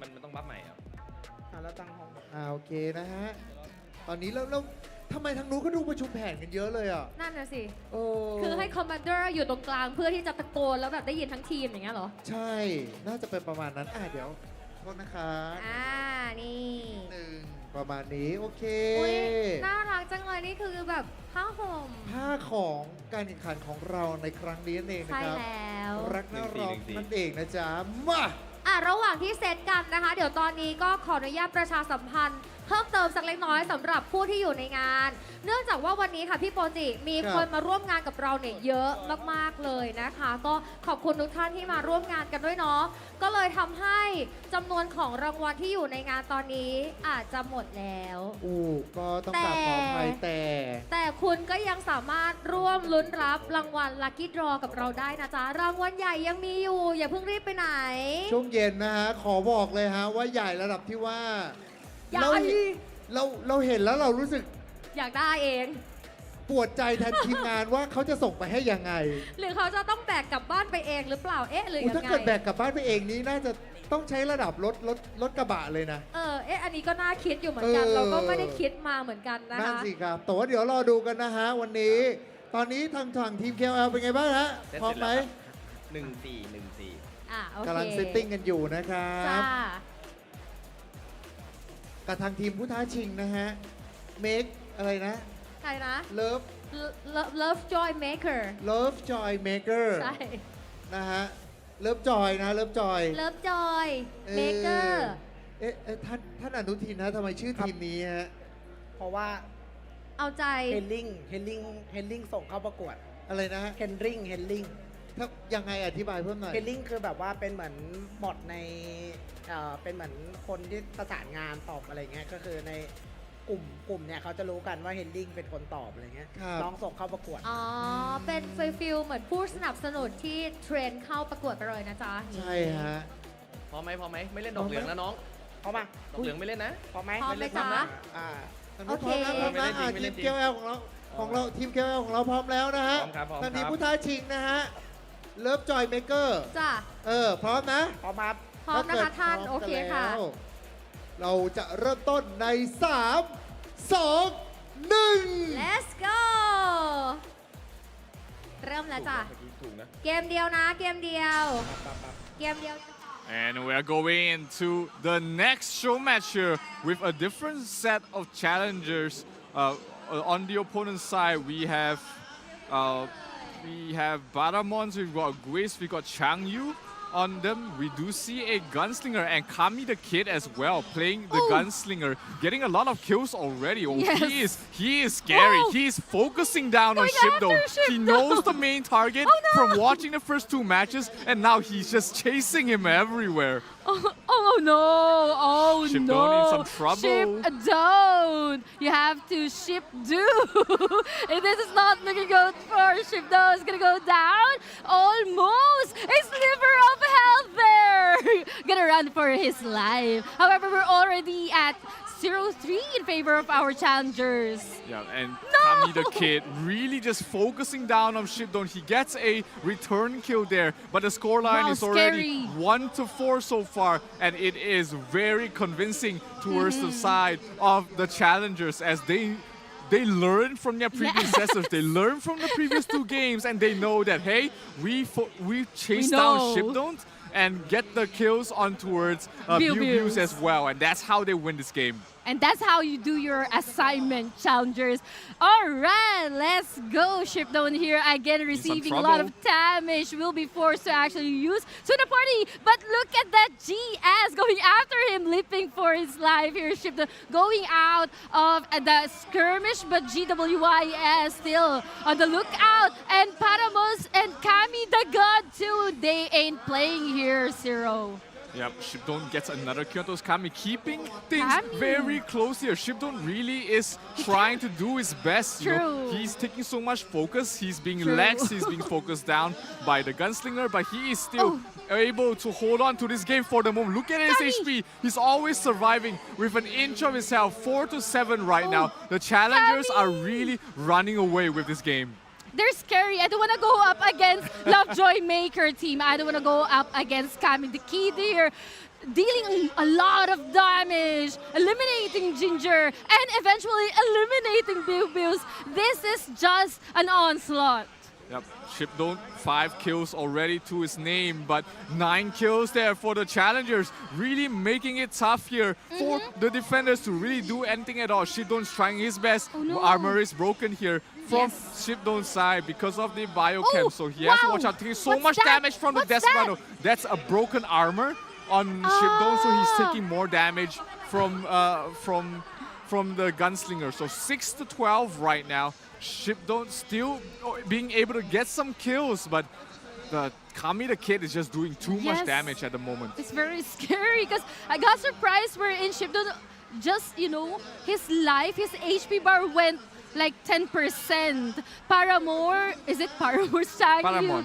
Paramons and Chang Yu here also assisting. Kami the Kid finally gonna go down here through Bills, but Bills will be dying as well. 8-14 right now with about 90 seconds left remaining. Shipdome being focus fired here by Kami the Kid. The disarm not really effective because they have a biocam in this team. 1 minute left remaining. Can they try and pull it back? At least here for the defenders. 6-point differential. Kami the Kid gets another kill. Shipdong gets a kill, a return kill on towards Kami the Kid. 6 kill differential still with only 60 seconds left remaining. That is correct. Once again, Ginger holding on to his life here. B-Bills just got eliminated. 11 to 17 here, less than a minute. And we're seeing a lot of damage here on our screen. But one thing is for sure, Kami the Kid here will go down. However, B-Bills will be going down as well. 48 seconds here, and it's just a back and forth for these two teams. Still, I think this is really hard for the defenders to actually manage to get 7 points at this point. Yeah, it might be too little too late here unless Shipdong can come out with some miracle. But 7 kills in 30 seconds is way too hard here for the defenders to try and come back from this 6 kills. Actually, they managed to get a kill on towards Kami the Kid. But again, they get a return here. Shipdong being focused down. He is in some trouble. 15 seconds left remaining. Oh, they might be able to keep things close here. Only 6 kill difference. 10 seconds but left, it is too late here. 6 seconds left remaining. And it will be the defenders losing again. Challengers are 4-0 against our defenders. I mean, this is the most kills, I think, throughout the show match. 21 21. But anyway, we have here Lovejoy, Maker, Egg, and G-Ab. Our challengers actually winning all of the show matches. Yep, and so all the challengers will be going home with a bounty pass as well as limited merchandise for themselves. So very well done there by all the challengers. So thank you all for watching the show match. Let's see what they have to say. แล้วทางฝั่งของทางทีม KLL นะครับรู้สึกยังไงบ้างครับที่ได้เราสบายใจเนี่ย ใช่ไหมเราก็เลยเหมือนจะปกติเล่นอะไรชิวๆอะไรไป เล่นมือเดียวอะไรไป ตะกี้เอ็นหลังอยู่ สักพักหนึ่งหายไป1 คนเลยค่อยๆขึ้นค่อยๆขึ้นค่อยๆขึ้นเข้าสู่เกมเมอร์โหมด เหมือนแบบโผล่ขึ้นมานิดนึง โอเค โอเค เพราะฉะนั้นนะคะ ขอเสียงปรบมือให้ Challenger ของเราด้วยค่ะ Lovejoy Maker นะคะ เดี๋ยวลงไปพักผ่อนรับของรางวัลได้เลยจ้า ขอแสดงความยินดีด้วยนะครับแต่ ต ว่า อนนี้ KOL ขยับมาจ้าได้เวลาอันสมควรแล้ว เดี๋ยวเราจะทำการลัคกี้ดรอ 5 รางวัลนะครับมาดูกันสิว่าคุณจะเป็นผู้โชคดีหรือไม่ที่จะได้รับของรางวัลต่างๆ ไป เดี๋ยวเราจะขึ้นมาที่จอของเรากันเลยทีเดียวเพราะว่านี่คือ Welcome back, everybody, and we have a gift for you for tuning in to the Tyr Cup broadcast so far. First, live comment raffle happening here on the stream, so make sure you follow this format. What is the format, Nikki? Oh, they know this. You know the drill. Just type in your UID plus your server name plus your username plus your message. Okay, we want to see your message. Guys, adventurers, make sure that you input the correct information or else it won't be valid. Do it now, do it fast. Can they spam though? I mean, they can spam, but go. They're gonna screenshot the winner randomly at a time. So the more messages you type with the right format, you have to make sure it's the right format. So UID, server name, your character name, and the team you're supporting, whether it's poek or ENCORE here in the grand finals. Okay, we're about to go to the main part later on.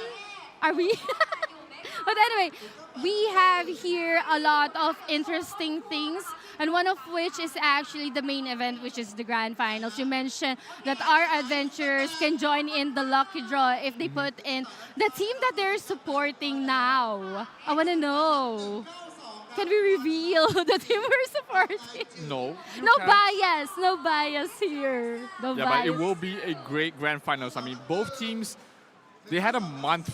Over a month to prepare for this grand finals. So a lot of research, a lot of studying their opponents, the games, the meta, even the builds. There's a lot of time to build up for this moment. So I'm pretty excited for both of these teams. They have not met each other in their group stages up till now. Yes. So it is going to be very, very interesting to see what sort of secret strategies that both these teams have brought up. Okay, let's give them a bit of a backstory. We went to the backstage, have a little bit of chit chat with our players, and you mentioned secrets. Are we about to reveal some secrets here? I'm a spoiler. I mean, the audience can check in game, the final Yes, they lineup know. for both sides. So we have a surprise wizard being played there by poek, while for the side of ENCORE, they're playing with an assassin. Yes. Very diverse, which is really interesting because two teams, different countries, different lineup, different strategies now clashing here in the grand finals. Only goes to show which team really made huge amount of preparation and practice. It definitely gonna play out later on. I'm very much excited. I know everyone is, especially you. Yeah, I mean, there's a lot of mind games going on Yes. between both these teams, and also the understanding of the game is very different on both sides. You see one team playing with a wizard, another team playing with a Synex. So you can see the contrast in terms of their strategy and how they approach the game. It's also very interesting to see that everything else, the other 9 players are Almost playing the same. exact same characters. So the only difference between both these teams is this wizard Yes. and this assassin. So there are 4 maps that they're competing on. Yes, but I think we're gonna go back to the host. Are we gonna go back to the host? Oh, we will be having a KV in just a moment, right? Yep. We will be having the showcase. I spoiled it a while ago, right? The gunslinger, right? Yes, I think that is next. Up So next. let's take a look at what the game has updated recently for Ragnarok Online Origin Classic.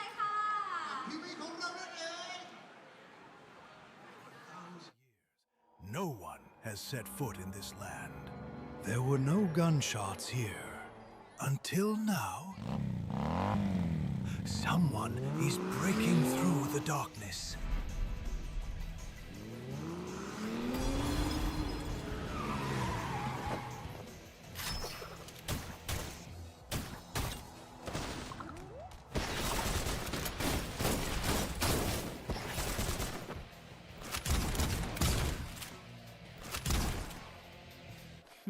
But the darkness never truly left.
When the first gunshot tears through the night, dawn will finally arrive.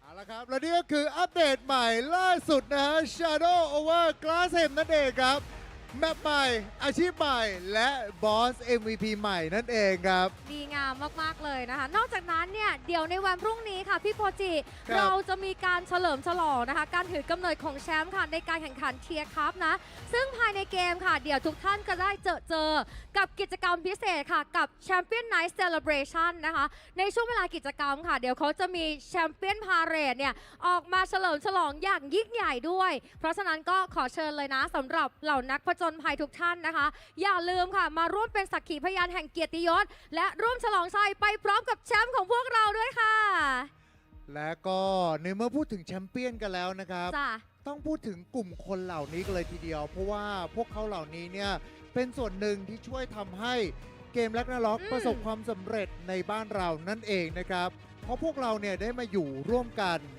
เป็นคอมมูนิตี้และหนึ่งในบรรดากลุ่มที่ได้ร่วมสร้างคอมมูนิตี้เหล่านี้ขึ้นมานะนั่นก็คือเหล่าบรรดาครีเอเตอร์แล้วก็ KOL สายเกมทุกๆคนด้วยเช่นเดียวกัน ในวันนี้ครับในทางเกม Ragnarok Origin Classic ของเรานะครับก็เลยอยากที่จะมอบรางวัลพิเศษให้กับกลุ่มคนเหล่านี้กับรางวัลที่มีชื่อว่า Mid Guardian Star นั่นเองครับและตอนนี้พวกเขาพร้อมแล้วนะคะ จะมีใครกันบ้างตอนนี้ไปรับชมพร้อมๆกันเลยค่ะนี่ดูเลยฮะมาแล้วจากประเทศต่างๆนะครับไม่ว่าจากทั้งประเทศไทยแล้วก็ประเทศต่างๆในละแวกแถวนี้ทั้งหมดกันเลยทีเดียวพวกเรารวมตัวกันมานะครับร่วมกันเป็นเหล่าครีเอเตอร์ที่มาผลักดันวงการในส่วนของตัวเกม Ragnarok Origin Classic นั่นเองครับถูกต้องแล้วนะคะและตอนนี้ค่ะก็พวกเขานะคะที่เป็นตัวแทนเนี่ยก็อยู่กับเราในงานด้วยเพราะฉะนั้นนะคะขอเสียงปรบมือดังๆต้อนรับ Mid Guardian Star ของเราบนเวทีแห่งนี้ค่ะคุณหน้าคุณตานะคะบางท่านมาแล้วนะฮะขยับมาเลยนะจ๊ะขอแสดงความยินดีด้วยนะครับ Congratulations to all the creator yes to participate in our games นะครับผมแล้วก็ในลำดับถัดไปครับขอกลับเรียนเชิญนะคุณริชชี่นะครับตัวแทนจากทางฝั่งของตัวเกมของเราเนี่ยเป็นผู้มอบรางวัลให้นั่นเองครับ Mid Guardian Star ครับเรียนเชิญเลยนะคะซึ่งสำหรับ Mid Guardian Star ของเราค่ะก็จะได้รับเป็นนี่ Certificate นะคะเพื่อเป็นการยกย่องเนาะเกี่ยวกับเรื่องของคุณงามความดีนะคะที่พวกเขาเหล่านี้ค่ะก็ได้ทำให้กับคอมมูนิตี้ของเราเนี่ยได้แบบเป็นที่รู้จักนะคะบางคนก็มีการทำคลิปสอนบ้างมีการทำคลิปเชิญชวนให้เหล่านักผจญภัยเนี่ยมาเล่นเกมกับเราเยอะๆเนาะใช่แล้วละครับพวกเขาเหล่านี้ก็คือเป็นอีกส่วนหนึ่งนะฮะที่ได้ร่วมการ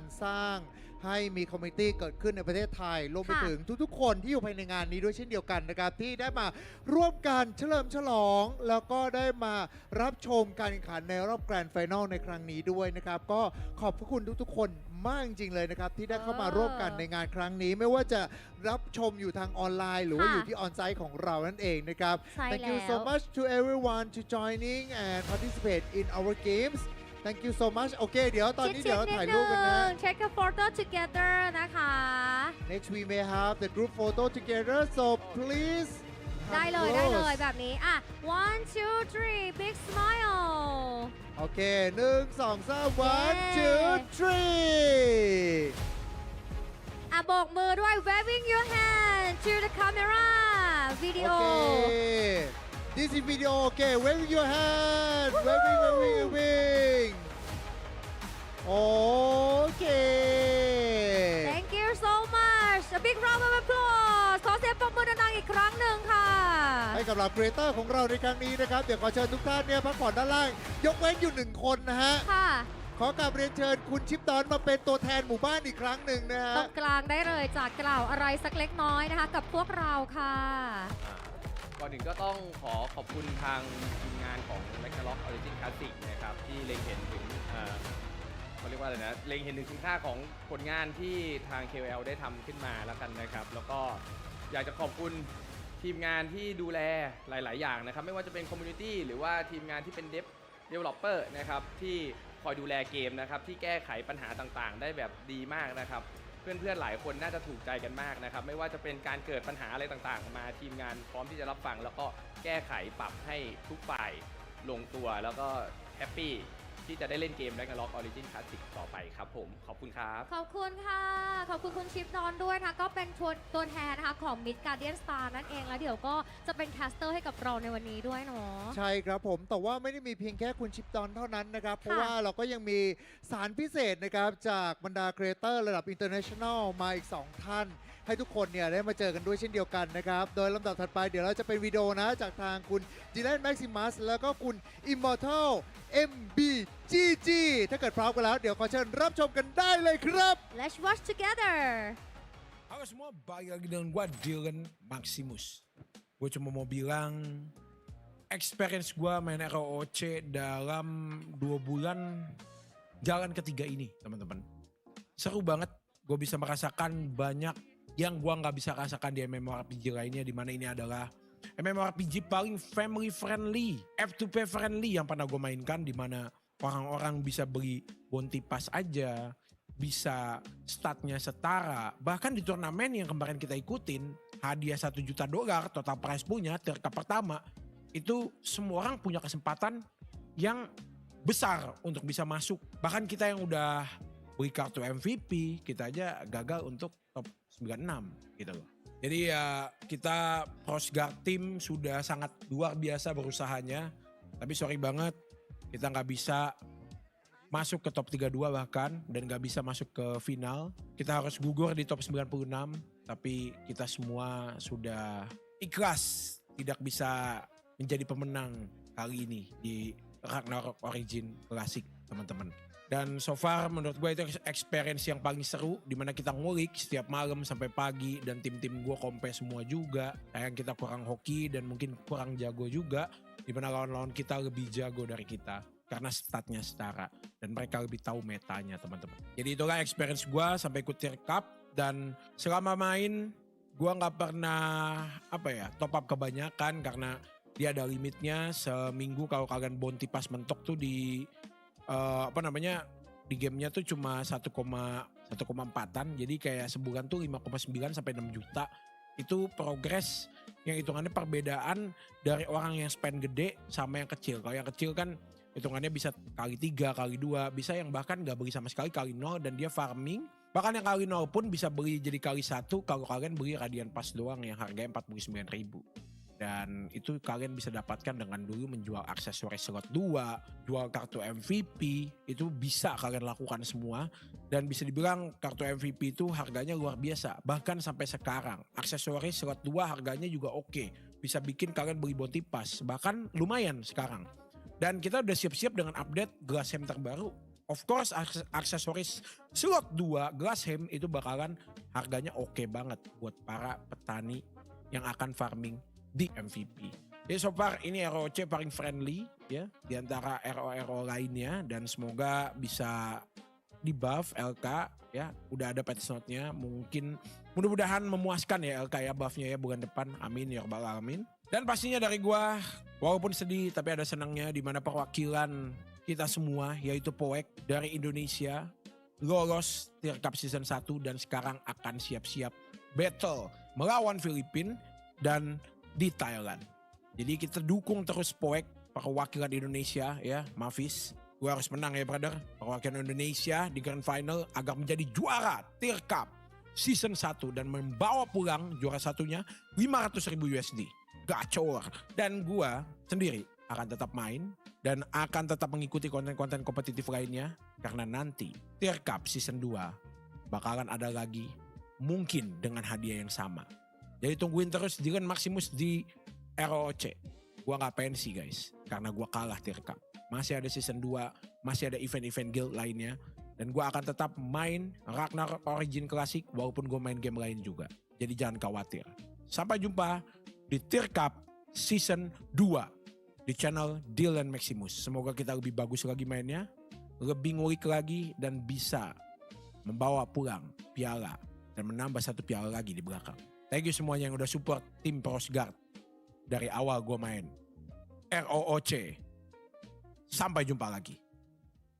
Hello everyone, I'm Immortal MBGG. I'm truly honored and excited to represent the influencer awardees from the Philippines. There are so many incredible content creators from our country. From creative storytellers and well-known players of ROOC to streamers who share guides to continuously keep the community engaged, entertained, and have fun. Being chosen as the representative is not only an honor, but also a great responsibility. I'm grateful for the opportunity to be here in front of you on behalf of all the Ragnarok Origin Classic content creators in the Philippines, and express our heartfelt appreciation for the support we've received from the ROOC community and the ROOC team. Over the past decade of playing mobile games, ROOC has been the game many RO players have been waiting for, giving the F2P and the low-spending players a chance to shine in competitive battles is truly one of a kind. Beyond the great graphics, character models, and well-balanced top-up system, what truly sets ROOC apart from other games is how the ROOC team keep in close communication with the ROOC community. Thank you to all of you adventurers, and of course, thank you to you, ROOC. Yes, absolutely. Thank you so much, Marvin, and welcome back, ladies and gentlemen, to the moment you have all been waiting for. It is about to be the grand finals of Tyr Cup Season 1 happening here in Unimall, Bangkok. My name is Zero, and joining me today here is Nikki. Zero, like what you mentioned, this is it, the moment we've all been waiting for. And in just a couple of minutes from now, we'll be giving you guys a gift code. Absolutely. Another code for you guys to get Tyr Cup Prime Battle for 10 skip tickets and 10 token of Siegfried. So make sure you share this to your guildmates. There's a lot more coming where this came from. So make sure you tune into the stream as well. Not just because the matches are going to be interesting. They are definitely going to be interesting. But you will be rewarded just for watching as well. Can I spoil them? Bounty pass. Bounty. Oh no! Now we're gonna blow up. Later with our lucky raffle or lucky draw. So stay tuned until the very end. We promise to serve and cook you guys the best matches for today. Anyway, once again, here is the code because Cake has been pestering me with codes. Here it is. Hello, Cake. To everyone who's currently watching right now, shout out to everyone. And I think there's something in the stage, right? Let's check it out. มาแบบฮึกเหิมยิ่งใหญ่สะบัดพง from Indonesia นะฮะสลามัดดาตัง สวัสดีค่ะ และนี่ก็คือทีมบอ ขอเสียงปรบมือดังๆนี่ waving your flag to show the world raise your flag โอเค thank you so much ทีมบอยขอบคุณมากครับ thank you so much you may proceed to your station นี่เดี๋ยวจะให้นะคะ ไปที่ตำแหน่งการแข่งขัน นั่งเก้าอี้ประจำตำแหน่งกันได้เลย ใช่ครับ และสำหรับทีมแรกเราเจอไปแล้วทีมต่อไปกันมากดีกว่านะครับ and the team that come for the grand final from Philippines ทีมอังกอร์ ขอเสียงปรบมือต้อนรับด้วยค่ะนี่ a lot of fans right here นี่เท่มากแต่ละคนชอบ energy และนี่ก็คือทีมอังกอร์มาบูเอ โอเคค่ะ โอ้โห รัด โอเคครับทีมอังกอร์ you may proceed to your station but team leader please stay here with us นะคะ we may have team leader with us มาเลยค่ะ please another team boy and Encore before we begin I would like to ask both of you how are you feeling today so boy first how are you feeling Very good. We have a chance to win this game, so we will give the best of us for today. โอเค ก็รู้สึกตอนนี้ถามว่ารู้สึกยังไงบ้างก็รู้สึกดีมากเลยนะตอนนี้พวกเรามั่นใจมากๆเลยและคิดว่าเราจะสามารถคว้าชัยได้แน่นอนครับ โอเค and for you Uncle how are you feeling Very excited for this grand finals. Good luck to both of us. ก็ตอนนี้รู้สึกตื่นเต้นมากๆที่จะได้แข่งขันในรอบ Grand Final นั่นเองครับ โอเคค่ะ another question before we begin do you have anything to say with your opponents Encore, please be nice with us. ก็อังกอร์บอกนะฮะว่าแบบว่าได้โปรดเอาชัยชนะให้พวกเราเถอะนะฮะ ได้ด้วยเหรอ How about Angkor? Do you have Angkor. anything to say? Yeah. Poek, good luck and have fun. Let's have a good match. คุณรัก have fun Yeah. หวังว่าจะเป็นการต่อสู้ที่ดีนั่นเองนะครับ ขอเสียงปรบมือให้กับทั้งสองทีมอีกครั้งหนึ่งด้วยครับ Thank you so much. So right now we have to roll a dice first. because we are going to decide who's going to choose first so ตอนนี้นะเดี๋ยวเราจะให้ทำการเลือกกันนะครับว่าแข่งขันกันว่าใครจะได้เลือกฝั่งก่อนนะฮะ so we have to use the die to roll who's got the most more point Yes. have the right to choose but you must roll the die on the stage not falling on the ground โอเค ดูนะคะว่าใครที่ได้แต้มมากกว่ากันนะคะ ก็จะต้องเหมือน roll dice เนี่ยอยู่บนเวทีห้ามทำให้หล่นลงไปไม่งั้นจะถือว่าฟาวไป โอเค then 3 2 1 go และออกมาเป็น Why 1 แต้มครับ one Okay, point 1 point so now is a good chance for Encore 3 2 1 let's go and wow 5 points Okay it's a good sign for Angkor so let's see which side they're going to use first okay thank you so much please give some noise for our grand final Wish both of you the best of luck ก็ขอให้ทั้งสองทีมของเราโชคดีด้วยนะจ๊ะ ตื่นเต้นมากเลยเพราะว่าเงินรางวัลสำหรับผู้ชนะในวันนี้ 500,000 US ดอลลาร์พี่โปจิฟังอาจจะรู้สึกแบบ500,000 US ดอลลาร์ต้องประมาณเท่าไหร่15 ล้านบาทครับท่านผู้ชมครับ โอ้โหทำไมตอนเด็กๆ เราไม่ตั้งใจเล่นเกมให้มากกว่านี้เห็นไหมเราจะได้มาอยู่ตรงนี้บ้างนะฮะ โอ้โหแต่มาแบบนี้ลุ้นครับใครเชียร์ทั้งฝั่งของทางทีมโป้ยจากอินโดนีเซียขอเสียงหน่อยกองเชียร์ทีมโป้ยอู้หูแล้วใครเชียร์ทีมอังกอร์จากฟิลิปปินส์บ้างขอเสียงหน่อย Welcome back everybody to the casting stage and a funny story that I'm about to share here about poek they have been complaining that they can't seem to win any map choices. It's always on the opponent's side. And again, it happened here today in the grand finals. They lost the dice throw, and now they are in the perils for ENCORE on their side pick. So this makes it for a very interesting grand finals. Also an advantage towards the one who's gonna be picking the map, all right? However, I mean, it's already been revealed when it comes to the lineup. That's the downside if you lose the dice roll or the map, how do you call this? Map choice. Map choice, right? That's the only downside. And it's not even that critical or vital at this point because they already know the lineup. So still, historically, both these teams have some better maps. Like when we're talking about team deathmatch, ENCORE has an 80% win rate on team deathmatch, while for the side of poek, they have a 21% win rate on team deathmatch. So, starting first or second really becomes very important, especially going into these grand finals. It's a best of 7, which means that there is at least 2 deathmatch games and potentially 3 as well. Yes, and Ciro, you and I, even adventurers watching at the convenience of their home, we've been watching and spectating a lot of tournaments, and we know that if you get the first match, if you win that, you'll get a better footing, you have the momentum, you have the morale boost. It gives a lot of advantage, and knowing that they will be heading towards the deathmatch, and knowing the stats behind, like what you mentioned, ENCORE is really good when it comes to deathmatch.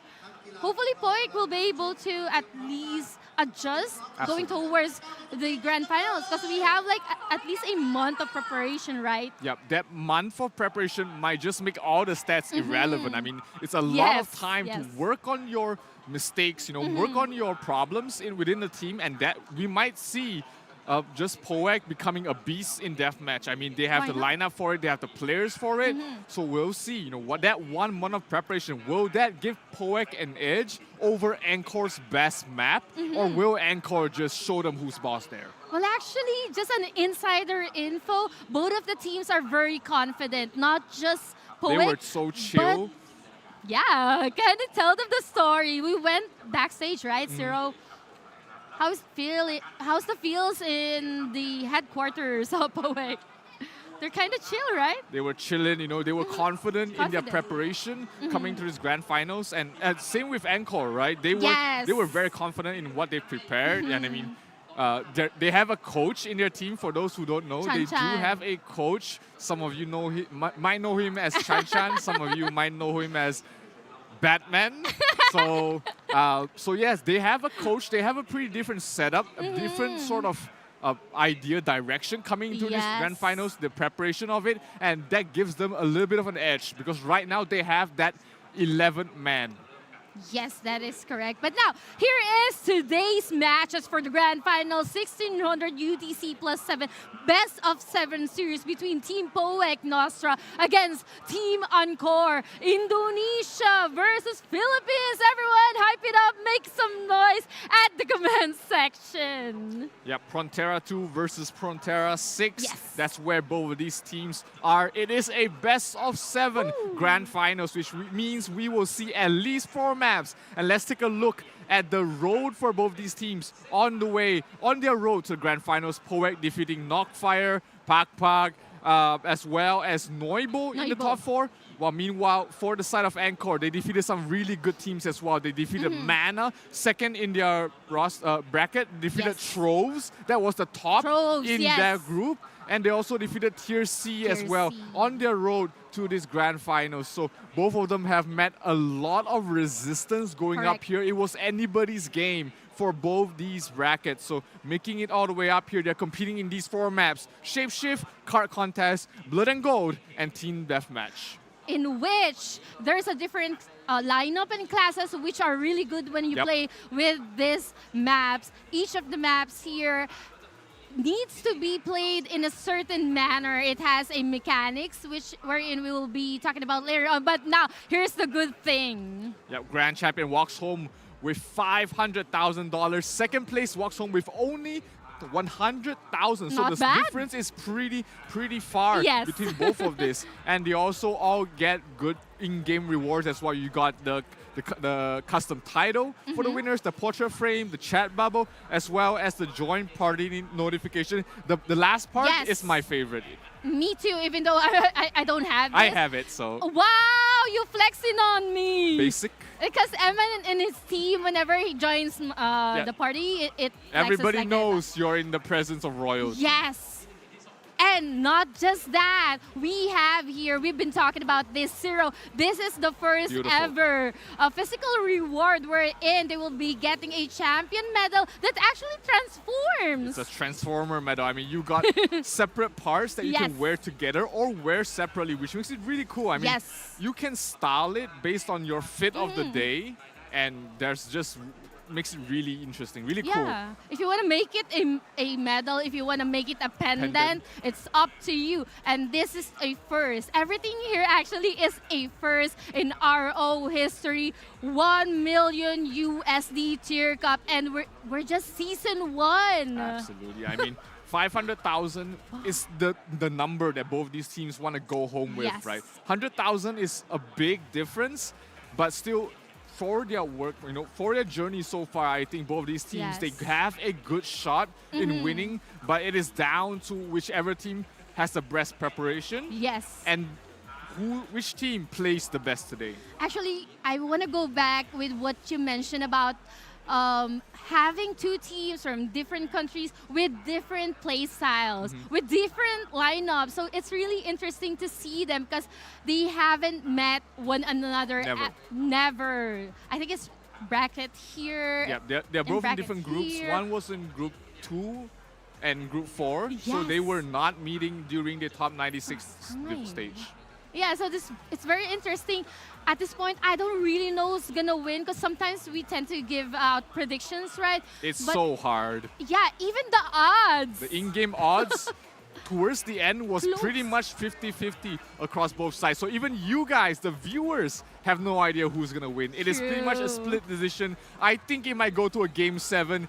Anybody's game in all of these maps, it comes down to the execution, the strategy they came up with before this, and both these teams, they came with different directions. You see ENCORE, they come in like a professional esports team. They have a coach, They were boot camping together, preparing for this, and a lot of their players have actual esports experience in other game titles as well. Well, if you look at poek, they're more of a grassroots sort of direction. No coach, a lot of discussion amongst the players, preparing for this, sharing their ideas. So we'll see which of these two directions gives us the better results. Exactly. And knowing that, you know, you might say that they came from the grassroots, but they're also veteran players. However, in this kind of esports tournament, this is really big, and you really need to step it up, like what the ENCORE has been doing, setting up their boot camp, actually simulating how it's gonna be like playing in a crowd like this, right? Yep, absolutely. I mean, it's a lot of preparation, a lot of work coming in towards this, and it boils down to one best of 7. 7 games decide your past month's work. How much is it worth? Give us 7 games. I think we're going all 7 games. It is so close between both these teams. Really, really close. And I'm really excited to see having a wizard. I think there's only just one team, but I think we will be showing you guys team introduction. Yeah, this is poek. From Frontera 2, you've got Nuts, Vinduts, Mavis, Minako, Santos, Mavis again, Heram, Orang, Whimsy, and Few. You have 2 Paladins, 2 Priests, 2 Gypsies, a Champion, a Professor, and a High Wizard. This is a High Wizard in the Grand Finals. Mavis used to play the Champion. He was the champion for his team, but now he's playing the High Wizard. And if you look at the stats, 100% win rate on Shapeshift. Perfect.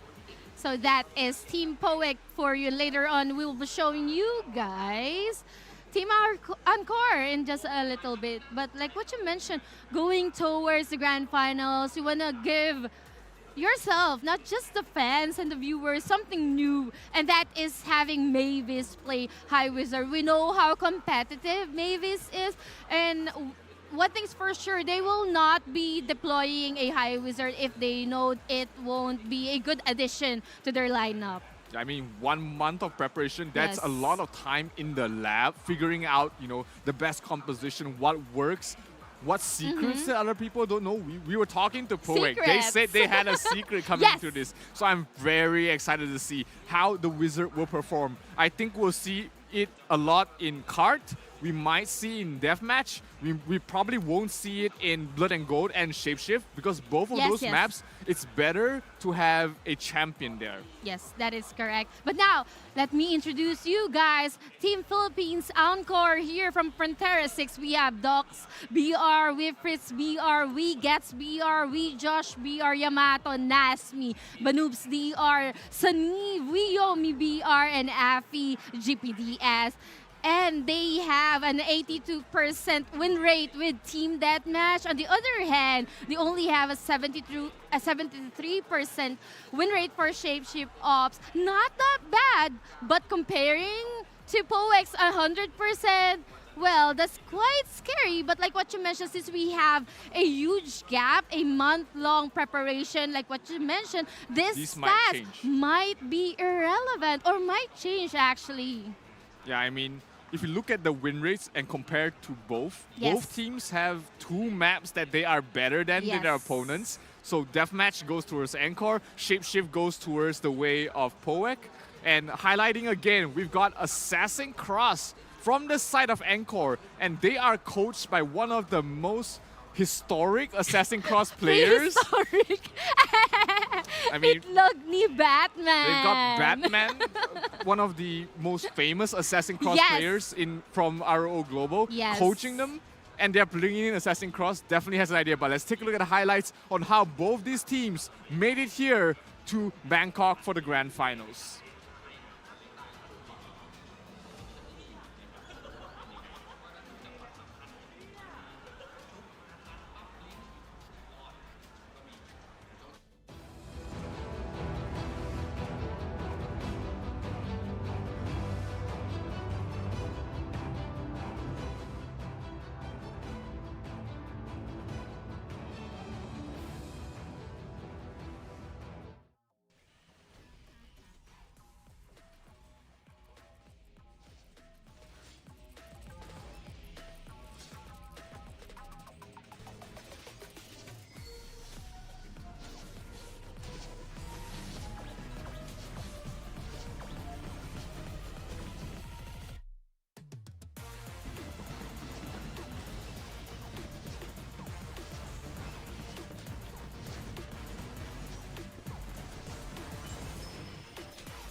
support or the champion, they get confused, and now they will be, left with the other DPS left on the poek side, killing them one by one. Able to take that gold, 26 to 12. As if we have a lot of chances to get gold, if they can take down Bindus. Number 31. of points. Oh, they tried to go all in with Vinduts, and they are successful with getting the coins from Vinduts.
There's a lot of number at this moment, but as you can see, this is the strategy of Tyr Cup. And that's the reason why they have successfully taken down 2 lives. Nice. Has been proc, 21 miss him, again receiving a lot of damage, gonna go down. Will win this fight because both Trosh and Ulysses now have higher deaths. Stayed by his teammates, let me take it back. 20% health, almost gonna go down, nice. Going through that stack and going through that storm gust, and even had the 3rd kill. Whoa, let's go! Both these teams' journey here was not easy. I mean, poek had to go play through so many game 5s just to make it here to the grand finals, and they definitely deserve to be here. ENCORE was dominating their way all the way towards Bangkok. I mean, they won 3-0 in the semifinals. They won 3-1 in other matches as well.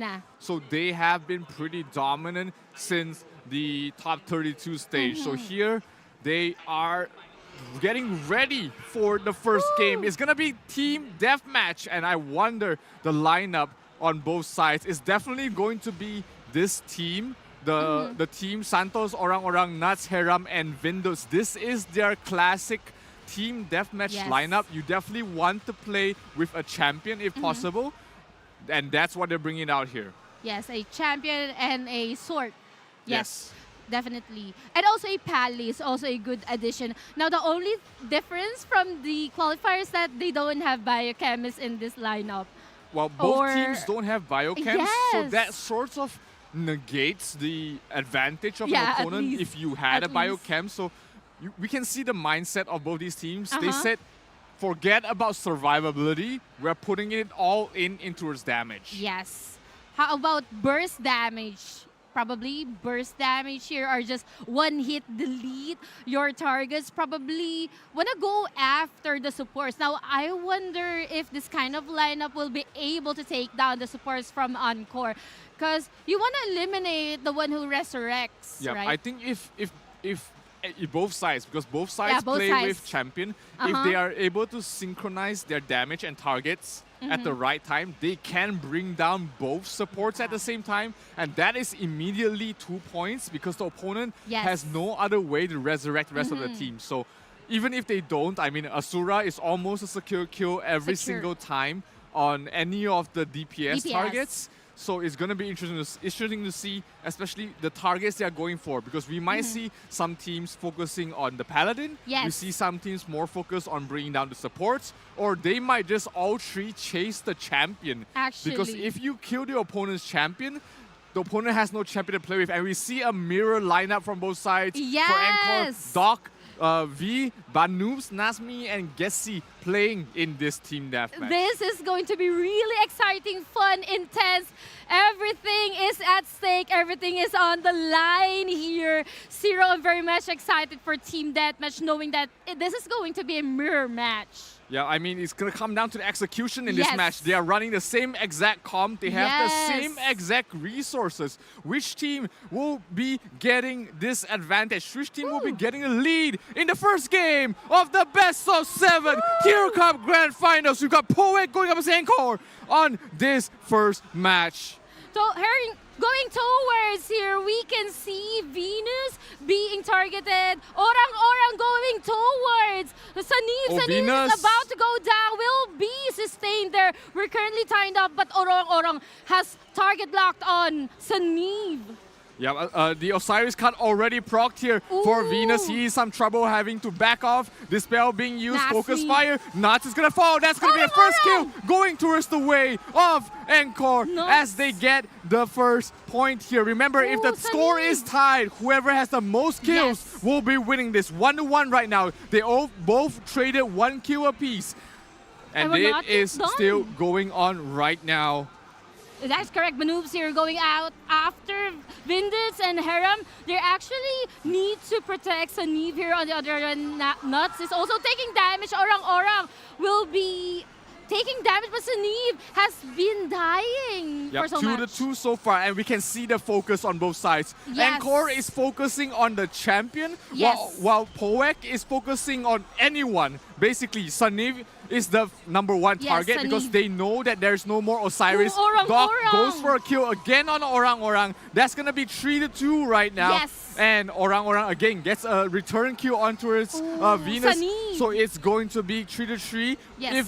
If the score is tied in terms of kills, it's going to come down to damage. Yes. Doc gets another kill onto his Orang. Doc is 4-0 right now. Orang has been their primary target. Yes. But we see Orang. Can he get a kill onto his Venus once again? It's so hard to be Venus at this point. You want to go Asura around. Strike You're misses, and it's making gonna be it. the first kill, the first score going towards the side of ENCORE. They did not manage to get the kill on towards Venus in the end.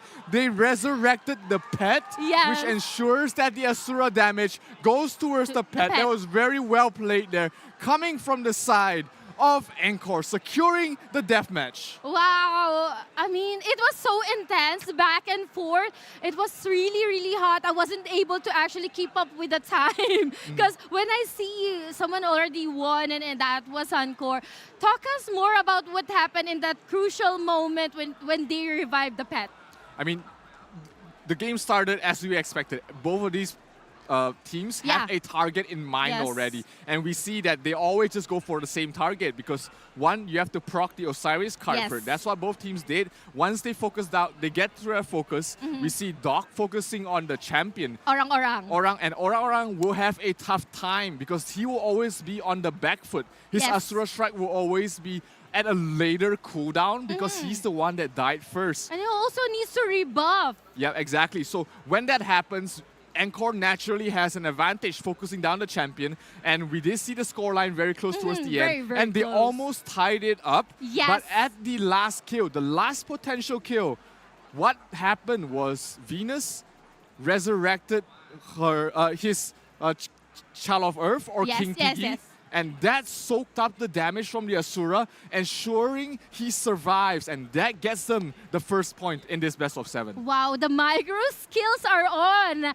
I cannot even do that at a very crucial moment. Like resurrecting or reviving your pet. 10 seconds left remaining. There's so many things you have to think about. You're being chased. You have an Asura coming towards you with the presence of mind to saying, hey, chill out, guys.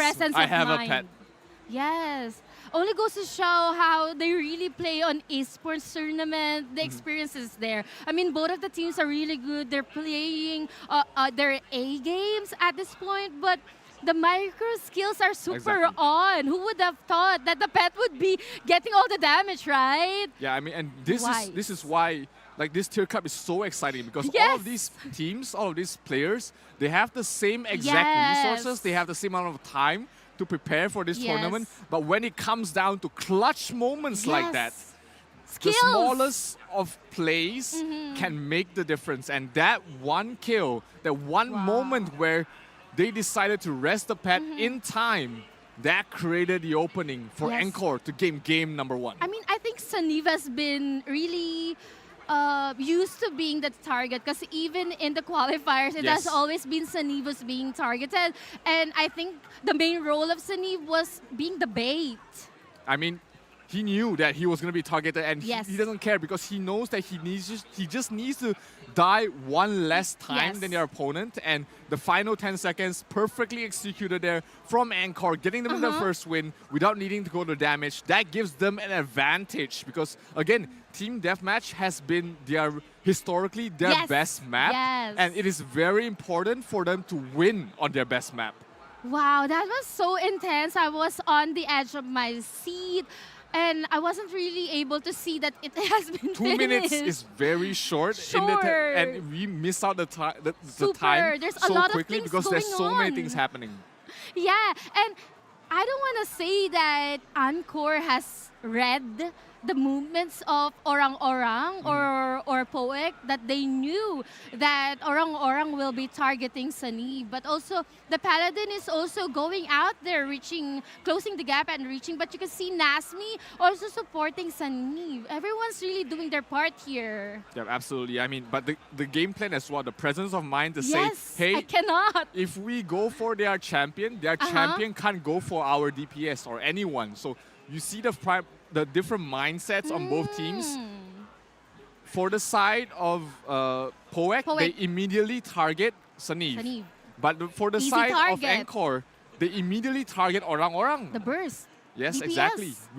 Like Venus was the first one to die. Yes, you But mentioned that Osiris already been proc. Osiris proc very early, but then being able to kill the opponent's champion gives you a lot of time to play around because one, he needs to be rezzed, he needs to rebuff as well. So that's going to buy a lot of time for your team and gives your team the priority and in even that a match. split second without a DPS, that matters a lot here. Absolutely. I mean, you only have 2 minutes, so every second counts, and that was really well played there by ENCORE, getting the first map. Wow. And Zero, that's just game number 1. This is a best of 7 series, and next up, we don't have an idea with the map, but I certainly think that we kind of know, since ENCORE here has been playing good with Shape Ops? No, Coin, I think. Coin, Blood and Gold. Yeah, Blood and Gold. No, That could be. Card was their second best map. I mean, after Deathmatch, Card was their second best map. Their worst map was Blood and Gold, if I remember correctly. While And you don't want to give Shape Ops to your opponent, of ENCORE course. has Poek has 100% win rate on Shape Off. So that is the one map that they don't want to play no matter what. Okay. No matter what, I think, because 100% win rate is no joke. It's no joke. I mean, to win every single map in one tournament, it means that you know the map like the back of your head. Yeah, even while sleeping, you can play that even eyes closed. Basically. But yeah, that's just game number 1, and I believe going towards game number 2, the teams here will now be having a little bit of adjustment, because like what you mentioned, if this is a best of 7, for sure we'll be able to witness another deathmatch for game number 4. Yep, game number 4 for sure is going to be deathmatch, and if we go to a game number 7, that's going to be a deathmatch. But let's take a look at what happened in game number 1. MVP going towards the way of Doc. 4 kills on his champion, 2.1 million damage. That's basically 4 Asuras, 5 Asuras worth of damage, and it is really crucial that he has been getting to his target every single time. Successfully. It connects successfully. Doc's Asura strike.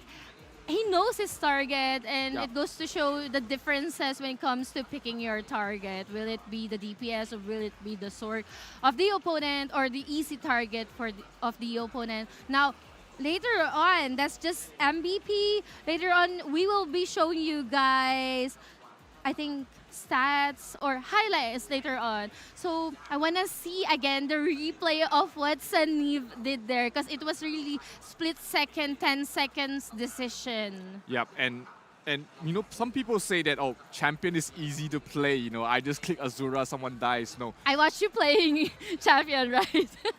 I watched him streaming and playing champion. Do tell us more about that. Yeah, but especially in deathmatch, when there's only 2 minutes, every second that you don't use your Asura when it's off cooldown is an opening to give your opponent to take the lead. So it's very difficult, especially if you're being chased around, if the target is constantly moving, for you to lock onto your target and get the Asura every single time. So I think the MVP was very well deserved there for Doc. I mean, those 4 kills definitely very crucial, and the timing of them is very, very important, because if he's able to minimize the downtime of the Asuras, it means that he gets more Asuras every single game. But here, let's check out the highlights for game number 1, and let's spot the plays that Venus did.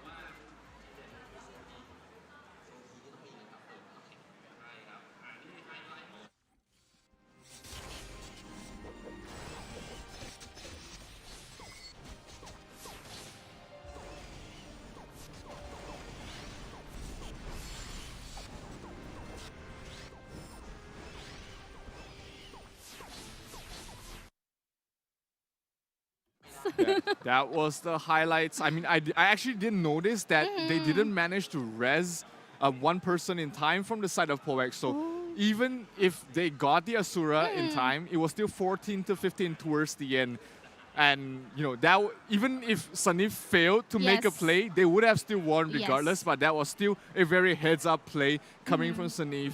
And, you know, game number 1 in that fashion really goes to show why Team Deathmatch is the best map there for ENCORE. Yes, exactly. And probably going towards another deathmatch, I believe poek will be having a little bit, not a little bit, major adjustments when it comes to targeting and prioritizing their kills. You mentioned that, to be fair, actually, there's a lot of pressure being given by ENCORE during the deathmatch. So if you are the ones responsible for resurrecting your teammates, it's actually really hard, especially playing this kind of tournament. Yeah, so I wasn't able to actually have a look at that. So for the viewers, if you wanna watch it once again, you can just replay this live stream. And talking about live stream, we are inviting you guys to share the live stream because we're not yet done. That is just game number 1 of a best of 7 series here. Yeah, and speaking of this best of 7, there's a rule that some of the viewers might not know, which is each player can only show up 3 times. Deployment counts. Yes, so if we see the champion being played in the next 2 games, that means they won't have a champion for game number 4. So that is very important. That is a very important thing to strategize your entire composition and lineup around, because if you're running only 1 champion, it means that it might reach a time where you don't have a champion, and champions are so good in a lot of these maps. Yes. Like you mentioned, champions are good when it comes to, of course, that match. What else? Also, shapeshift ops. Shapeshift, you wanna take down Blood and Gold, they're pretty good in it. And even in cart, I mean, just everybody building tanky and then just using the champion for your kills is a strategy that poek has ran on the top 4 and on the top 8 as well. So that is definitely something that they are not strange to. They're foreign with. And you know, if poek decides to go that route, they might have an ace up their sleeve. But, you know, for ENCORE, with their 1-0 lead right now, they are in the driver's seat. That is correct. Like what we're talking about, you want to have a really good footing here. But looking at how chill poek is, I think they're going to go towards game number 2 with a really confident strategy or lineup. However, again, ENCORE were the ones who won the map, choosing the map for game number 2. So could be tricky for poek here. But we're seeing card contest. Is this already locked in? This should not locked in yet, I believe. They are still deciding, because it looks like it is ENCORE's map pick here. ENCORE will be the one locking in the map. We are yet to see if it's going to be card contest. Historically, card contest has been one of poek's better maps. So if they are playing in towards poek, who has a high wizard probably planned for this specific map, we might see the matchup between Frost, Priest, as well as Mavis on the high wizard. Yes. I think that's the secret that we want to unveil, because Mavis and his team keep on saying secret, right? But And If here this we is have going to it be locked card in. contest, yeah, it is. First appearance of Frost here. Second team from ENCORE, we have Josh, Frost, Yamato, Afi, and Yomi. Team number 2 going towards game number 2 for card contest. And later on, we'll be showing you guys poek's lineup. They have a chance to actually counter this. But since we already know their job classes, could be deploying a high wizard. Yeah, I think if they see that the opponent is not running a champion, they will not play a champion of their own, and they can match up in terms of DPS. Yeah, we can serve. You can save him for the next upcoming death match, which is going to be very important to ensure they don't lose out in this game. So now ENCORE picking up their assassin in this map. They were talking about how their assassin is their secret weapon. And let's see how is it going to go up against the secret weapon of poek, which is the High Wizard. Yeah, you had a little chit-chat with Chan Chan. Can you share it with the viewers? Yeah, I was talking to Chan Chan, which is the coach for the side of ENCORE, and we know the build. We know the build that the assassin will be going for, which is they're most likely going for the double dagger poison build for the Synex. That is one of the highest burst damage builds you can go for that actually kills supports. Yeah, especially in this kind of map, it doesn't really matter if you die a lot as long as you can also kill a lot, right? Yep. So it is very, very crucial in this map to know how to play against the assassin, because I actually played against double dagger assassin in this exact map. What's your job class? Our team was playing like Professor, Biochem, and Paladin. Oh, Pally. Right, and there is a strategy to play against the Synex in Tell this us. specific map. So what you want to do, what they are abusing here for ENCORE is the 3-second invulnerability on the assassin. So what you want to do is focus the assassin, but the moment he dies, you kite him for 3 seconds until he loses his invulnerability, and that's when you are able to get another kill. Keep farming the kill on the assassin is how you win this game. And let's see if poek is able to spot out the weakness in this lineup for ENCORE, or will they face this best of 7 down 2-0 as we are going to head into ENCORE's map choice. This is card contest, and they are unveiling the assassin against the secret weapon of poek here, Mavis's High Wizard. But you know what the question here is, don't you think Chan Chan already thought of that ahead of time? Let's find out here in game number 2 of the best of 7 series here. Will poek be able to actually tie up the series? Let's find out, dear friends. Both sides do not have a biocam, so not a lot of us sustain from both sides. It's gonna be damage galore. Let's see how Frizz is able to perform on the assassin, or will Mavis be the secret weapon for poek to force this into a tie game? We head in towards the middle, and let's see the start. Lightning bolt there by Josh. Good freeze from the summon of the Sohi. Mavis dropping down very low. He's being focused. This is one of the weaknesses for the Wizard. Whimsy is gonna be focused down here. I see what they're doing here. I see what they're doing here with Mavis. He's actually gonna be just a support to set up the damage for bolts from Whimsy. Whimsy's the main damage dealer here. And with that, Frost was eliminated, right? Frost was eliminated. Yeah, really easy to burst down. The Wizard Few gets a kill on towards, I think it was Yamato, not Frost again. Focus firing the assassin is probably the easiest thing to do in this map. Right now, the score-wise, it is 3-3 right now. Still tied up in score. Whimsy almost dropping down very low. He's in some trouble. He's being chased down there by Josh as well. And the assassin, but the spot healing Mavis is gonna fall. Yamato will be the one to get the kill. And it's gonna be 5-3 right now. ENCORE taking the lead in game number 2. They are getting, you know, the gist of it. They already know Mavis Whimsy combo, and you just have to either take the Whimsy or Mavis at this point. Frost, he's on, but Effie is also helping with the damage here. The Paladin is also focus firing on Frost. And you mentioned this a while ago. If your opponent's playing an Assassin X, just focus him. kill Exactly. him. That's what they're doing right now. You see Yes. Frost dropping again, 5 to 7 right now. 5 kills from few. But it is Whimsy and Mavis not really performing. Mavis already died 7 times here. Make it 8 to 12 right now. That's the current score. Poek is very far behind at the moment. That is correct. This is not looking good for Poek as Whimsy and Mavis dying one after another here. Look at Josh also helping Frost here with the kills. Yeah, 4 kills on Josh, 2 on Yamato, 9 on Frost.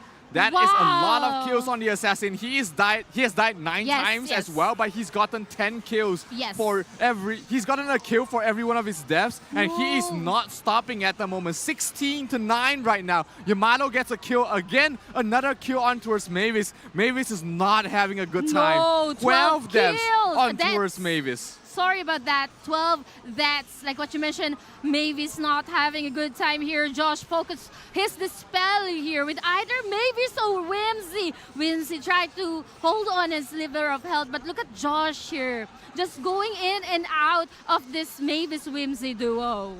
Yep, Josh dropping down very low, but he gets spot healed back up. It is still 11 I mean, it's the assist. 20 right now. Look it is at the just so assist. much damage coming out here from Frost. I mean, sure, again, we're talking about every time he kills a person, he dies.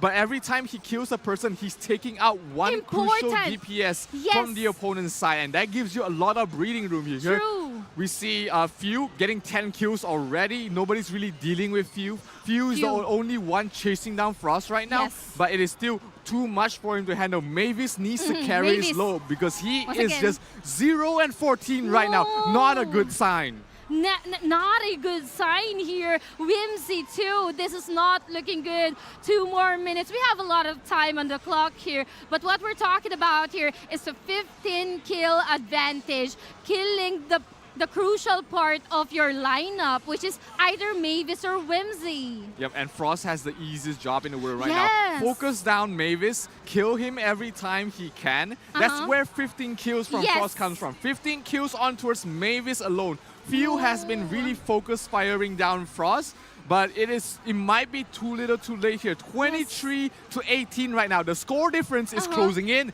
There might be a chance here for Poek. Hopefully. 23. Only 3 kill advantage at this point. We're seeing Mavis throwing Storm Gust and the Magic Crusher. You're talking to me about the Magic Crusher build, right? Yep, Magic Crusher sets up a huge Storm Gust if you're using Mighty Staff, which is definitely what he's using here in this build. But he has not killed anyone? It is very tough for Storm Gust to finish off anyone, especially on the same level. You have to come down to a bit of luck. The setup is pretty difficult as well. So that's why it's not really performing well. It's not one of the easiest things to use in a live match. So right now, as you take a look at the score, 25 to 21 right now. 4-point differential, but 1 minute left on the clock. Can Poek pull a rabbit out of the hat? Because unless they get more kills going their way, they're gonna be in a tough spot. Mavis falling once again. Frost gets a kill. Again on towards Mavis. They need to focus down. Frost getting healed up back to full once again. Once again being fooled here, going up against Whimsy or Mavis. Frost 30 seconds. Going down though. And we're gonna switching our views here with Josh. 20 seconds on the clock. What's gonna be the Hail Mary here for Poek? Fritz looking for a target, but he's being targeted here now. 27 to 20% 23, of lives gonna go 27 down. 24. 11 Can they get enough kills in time? Mavis is gonna fall. So that means it might be too far here for Poek to catch up with only 7. Oh, the card moved. The card moved, but it was not enough for Poek to score the point. That means ENCORE will be getting game number 2. Once again, what a tight spot there. Here are your winners for game number 2. Once again, if you just tuned in, this is just game number 2 of the best of 7 series. Everyone's still composed, but let's talk about what happened there. Mavis is really having a hard time. At one point, we thought that Mavis will be the main damage dealer, but it turned out to be FEU, few. Yeah, there was just way too much focus being put on towards Mavis. I mean, And Frost Whimsy. has just been chasing down Mavis every single time. Every time he Josh as revives. well, and the Paladin as well has Mm-hmm. really just been focusing down on Mavis, and that's one of the strategies in this map. Look for the weak link and keep pushing it until it breaks. And Mavis dying 19, 20 times, that was Yes. really rough for him. Yeah. Not a spot you want to be, especially if you're a high wizard, which has to stay static when you want to cast skills. Yes. And if you are being chased by a assassin, you're being chased by a paladin, you're being chased down by a professor, it's not easy to set up your storm gust. And I want to go back to your insight about, Frost eliminating the crucial or vital part of your lineup. Here at Card Contest, you want to be sustained, Yep. but you also want to keep your main damage dealer alive so that they can also take down someone from the opposing team. And what happened there is that even though Frost has been dying, he is also successful when it comes to killing important Absolutely. players from poek. Yeah, I mean, we talked about the secret on both sides. Yes. Right, the secret assassin versus the high wizard. Now we and can share the now secret. we know that the assassin beats the wizard every single time. Yes, focus fire on the wizard. On the other hand, I was thinking if Mavis is just acting as a decoy or a bait, and then eventually it's just the Sork who will be the main damage dealer. However, the Sork's also having a hard time taking down anyone from ENCORE. It's FEU who actually taken down how many? 10 I think, or yeah, more? he got the most kills. Few got the most kills from the side of poek, but I think his main focus should have been the assassin. I mean, the assassin was the one thing that was locking down your secret weapon. Yes. So if you're letting your secret weapon being chased down like that, you have to adjust. You have to, you need Whimsy as well as Few to Yes. focus down the assassin and really kite him during his invulnerability time, during when he's rest. So Yes. very well played there, Well I would say, played, from well ENCORE. played, well With the assassin, played. we were talking about the double dagger assassin, how much burst damage you can bring out, because for the viewers who don't know, the Please. secret behind the double dagger assassin is that it can stack poisons. Each stack of poison will reduce 25% for your physical defense. So if you stack up twice, which is a very easy thing to do for double dagger Synex, you can even stack it up 3 times, Wow. which is 75% PDEF reduction. You can burst down anybody very, very quickly. I mean, to be fair, for poek, they are also successful when it comes to killing or taking down or shutting down Frost, right? Yep. We're seeing him running about the map.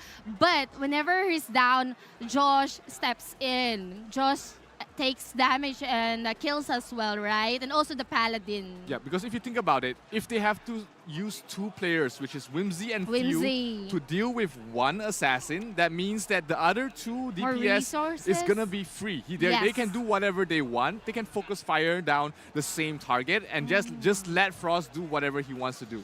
Yeah, so that is the secret revealed here at Tyr Cup. Both of the teams going here to the grand finals with 2 different lineups, 2 different strategies, 2 different secret weapons. However, during that game number 1, it has been revealed that the Assassin next is a perfect fit for that kind of map, which is the card contest. Now I'm thinking we are about to go towards game number 3. One more step towards a best of 7, right? What's the mindset of, what could be the mindset here? What could be a good adjustment for poek? Especially we don't know the next map.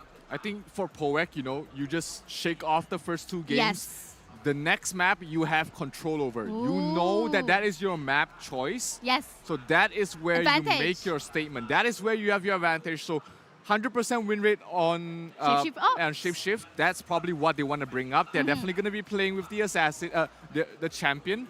But let's see the MVP for this game is going to be Frost. 19 kills. I think he died about 21 times. Yes, But yes. 19 kills on their secret weapon, the Yes. double dagger assassin, making a debut here in the grand finals of the Tyr Cup.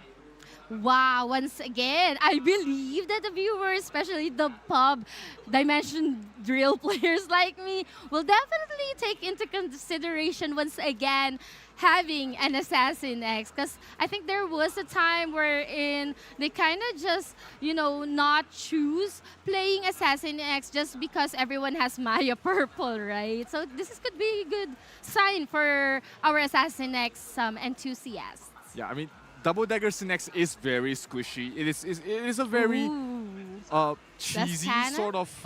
Cheesy. Yeah, you use it to cheese your opponents because most people don't play. Most people's strategy in Dimensional Drill is to survive better than your opponents. But long game. You can say that I don't care about survivability if I can kill you faster. That is correct. As long as you can kill a lot. But anyway, here is the stats. Please analyze this. I mean, if you look at the kill amount there from Frost, 19 kills. He deals the most damage in his team. But if you compare it to poek has been doing more damage. 16, I mean, overall they've been doing more damage. But the burst potential from Frost is so high that you cannot out-heal it. That's where the kills are coming from here from Frost. We see Mavis, 12.4 M damage, a lot of damage, but he's not getting any kills. He's not bursting people down quick enough. That is correct. So thank you for explaining that to us. Because looking at the damage, it's quite actually similar. It's really close, but it's the burst potential. Yep, exactly. Wow. Like, if you see Yamato, only 8.5 mil damage, Josh, 9 million damage, compared to Few, Whimsy, Mavis. Yes. Few and Whimsy and Mavis is dealing more damage than ENCORE, but because of the burst potential, if you look at ENCORE's entire lineup, it's all single target damage. Yes. You got Sacrifice from the Paladin, you got bolts from Josh, and you got the auto attacks, as well as Red Cut coming from Frost. Fully single target focus damage is going to be more efficient if you're focusing on the same target. And thinking about this and using this kind of lineup in other maps, what could be the feasibility of using this lineup? Well, we might find out later on. But let's go back to our thoughts going towards game number 3. This is really crucial for poek.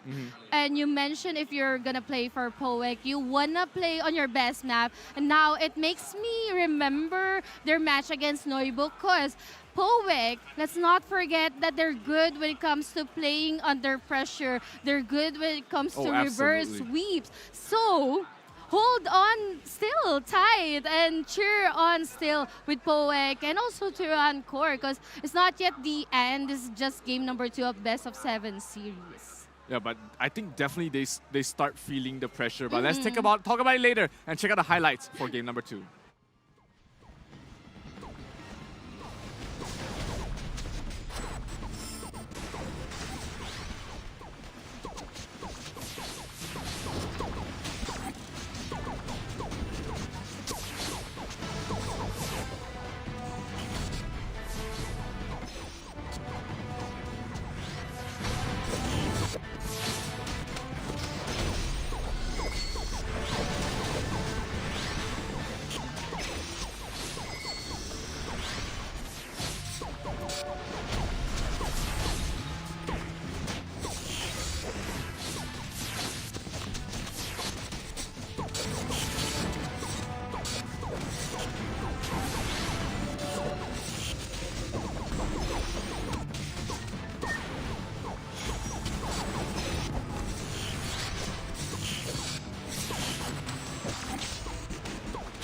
They managed to pull it back towards the end, but too little too late. The in-game adjustments did not come in time for them to make up for the deficit that they first early. And we are heading in towards game number 3 here. The map choice is going to be on the side of poek. Their best map historically has been Shapeshift, but I wonder if they're going to pull that out because I think, ENCORE is expecting Shapeshift.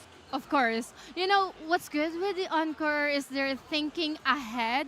They're always one step advance. So hopefully poek would also be doing the same. Again, going back to the thought that poek's really good when it comes to playing under pressure. They've shown that during the semi-finals against Noibo. And, it's not impossible to have a reverse sweep. Actually, at this point, it's just a matter of, whoever commits more misplays, probably. Yep, it's always down to the smallest of things, the smallest of Yes. misplays, the smallest of outplays, actually. Mhm. And it will happen a lot, especially if you're playing in Shapeshift.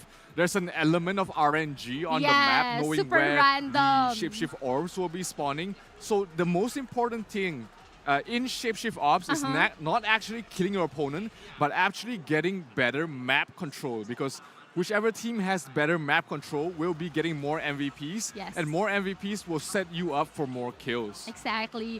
Like what you mentioned, more of the RNG, and I'm very unlucky when it comes to Shapeshift Ops because, the orbs or the Shapeshift orbs tend to randomly just spawn on the map. And what you mentioned, they need to have a good control of the map, meaning to say, when the orb about to respond, they need to be scattered well in the map.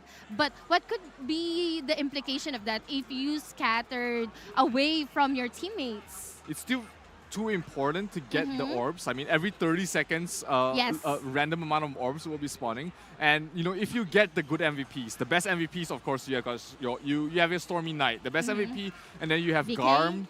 Garm is like the second, and then I love Garm. Bloody Knight is kind of the third, and the worst is the Dark Illusion. So that's another layer of RNG. Even if you get the orb, if you get Dark Illusion, that feels pretty bad. So map control is very important. Knowing who to take the orbs is very important as well, because I think both of these teams, they'll be playing with their Pally, Prof, and Champion. Champion is getting a secure kill every single time.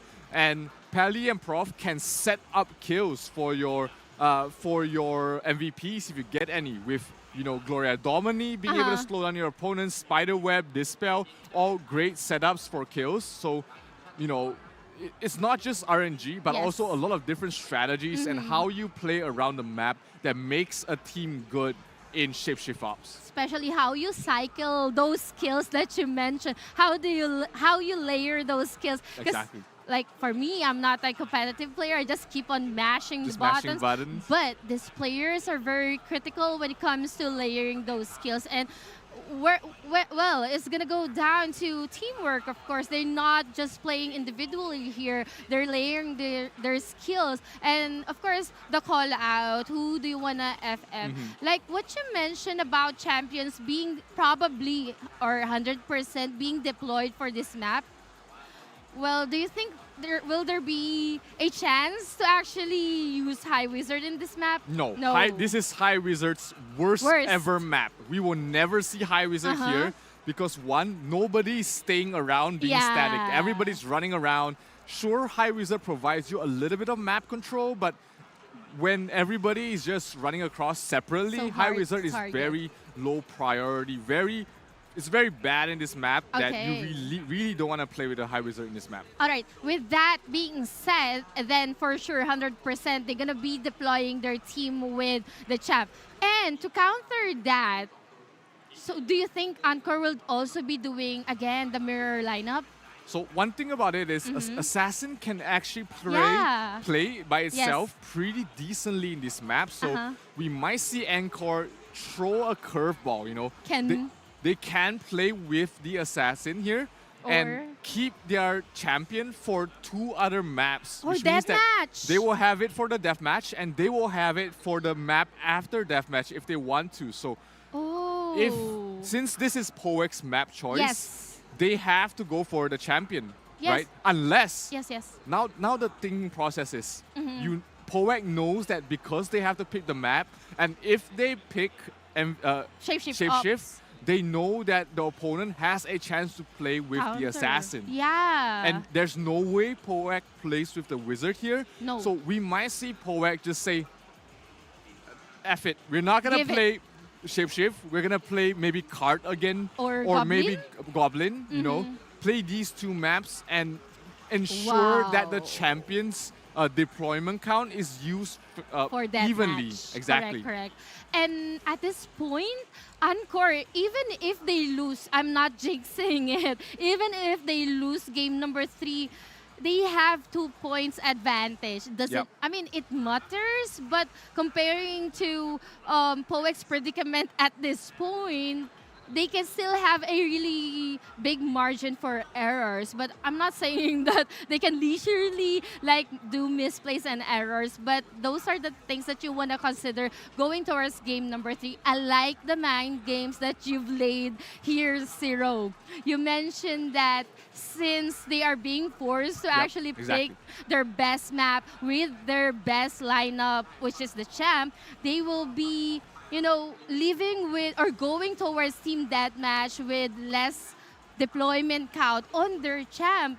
So what can they do with this kind of mind games? It's pretty tough here for Poek. There's one thing you can do is just deal with it when it comes. You just play your best map, hope for the win. Hopefully you come out with something else along the way. Or you try to outplay your opponent, knowing that, hey, this is what is on their mind. This is how they can outplay us. So maybe they can think of something else that can outplay the outplay. So card contest multiple again? layers of this, Yes. that both of these teams can go for. And it's going to be very interesting to see what will be the final decision.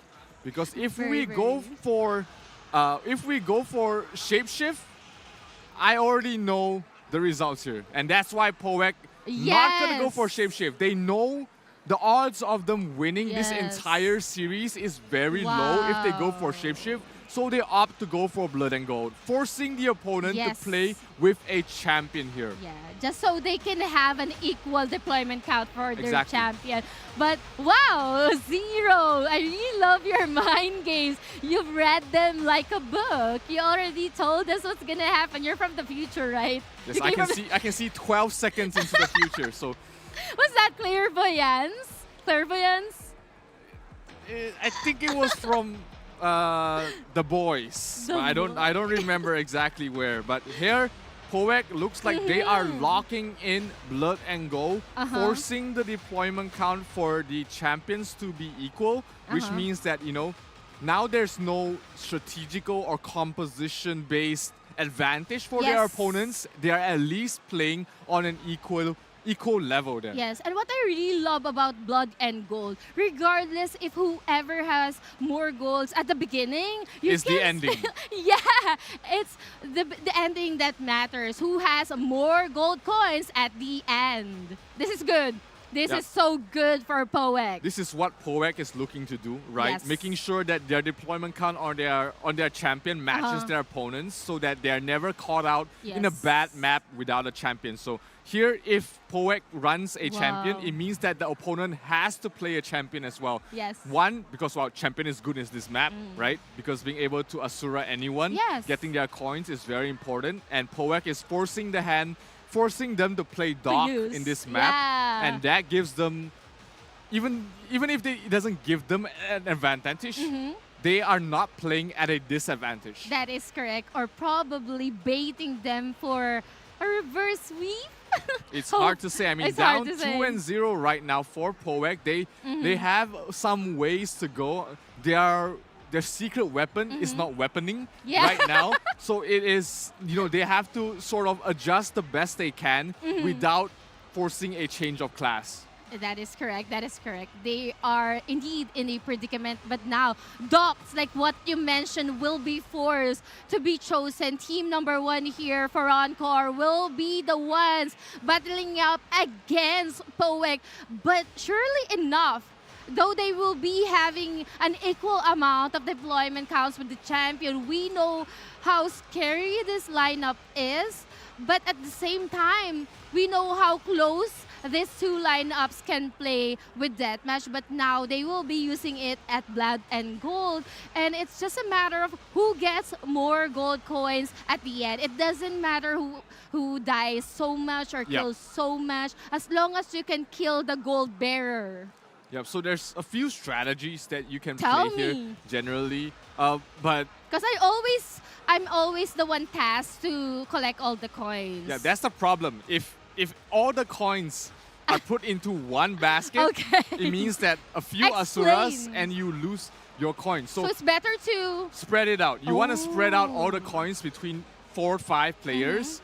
and try and keep everybody alive as much as possible. You know, if you have 16 coins on your priest and he gets a Surad, Yes. and every And it's death, not impossible. yep, you lose half the coins every time you die. So Yes, yes, if you yes. have 16 coins on your priest, he gets a Surad, he loses 8 coins. That's 8 coins going to your opponents. Now there's a few ways to counterplay this. One is by always making sure you know where the champion is. It's going. And just preparing to loot the coins the moment whoever his target is dies. So that sort of nullifies the effect of the champion a bit. But let's just wait and see as we head into game number 3 here. poek 0-2 right now. Can they make a comeback in game number 3? It is blood and gold. It is their map choice. It is their best chance to equalize things. And talking about that, they're now leading with 4 gold coins to 1. But again, we're talking about whoever has the most coins at the end of it. Saniv again being the target, Orang as well.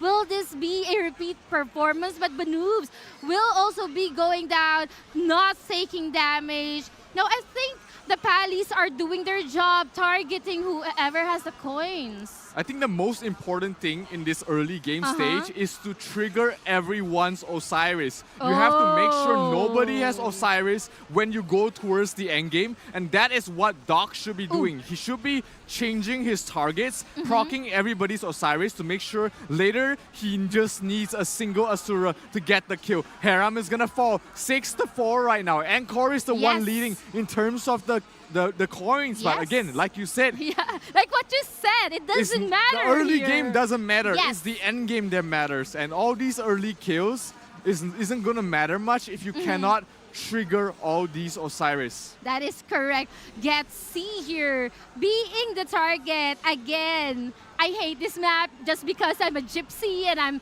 the one tasked to get them, but for sure Getsy will be the target here all throughout. If you're a poek, you want to make sure that the supports won't be able to get gold coins, and if you're on core, you have to make sure that the deep or orang will be checked as well. 3-7 right now. Another round of gold coins is about to spawn on the map. Every 20% is when the coin comes up, and coin count is even 9-9 right now. Both sides have the exact same amount of coins. Oh, Haram does fall. Doc is the one to get a kill, and the coins goes towards the way of ENCORE. 12-6 right now. ENCORE in a pretty good lead. And the Goblin's health here is less than 50%. That's what's really sneaky with Dogs.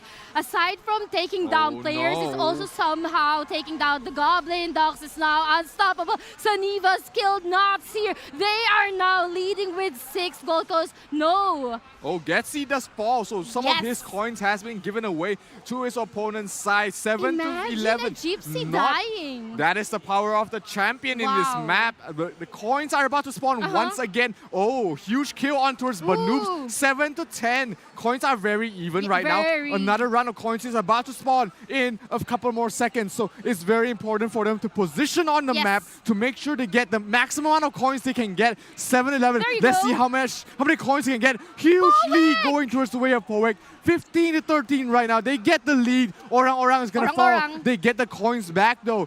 20% is the next round of coins. Can poek hold on to this lead? Banoobs trying to hold on his health. Just 2 gold coins though. Haram here trying to... Oh, Haram has died and left a lot of gold coins there. But again, it's just 2 points now. It's about to go down here. At this point, you want to see who has more coins and actually just take them down. 13-15. poek slightly behind, not too far behind.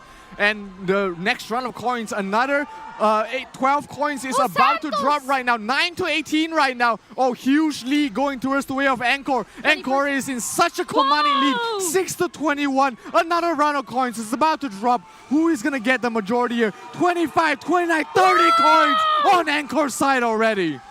Oh my gosh, 10-30, but still not the end. poek can still take gold coins here as long as the Goblin is still alive, as long as they can, take down those gold pairs. Yes. But how can they do so? The last the moment Yes. Goblin dies, Dies. that's 20 coins being spawned. Yes. So that is a very important part here. 70-22 Yes. right now. Coins are neck and neck. Both sides actually catching up towards each other. Orang, he needs to focus on the right target here. Huge Lucid Dream coming from the resummoning of the Sohi. Creates so much space.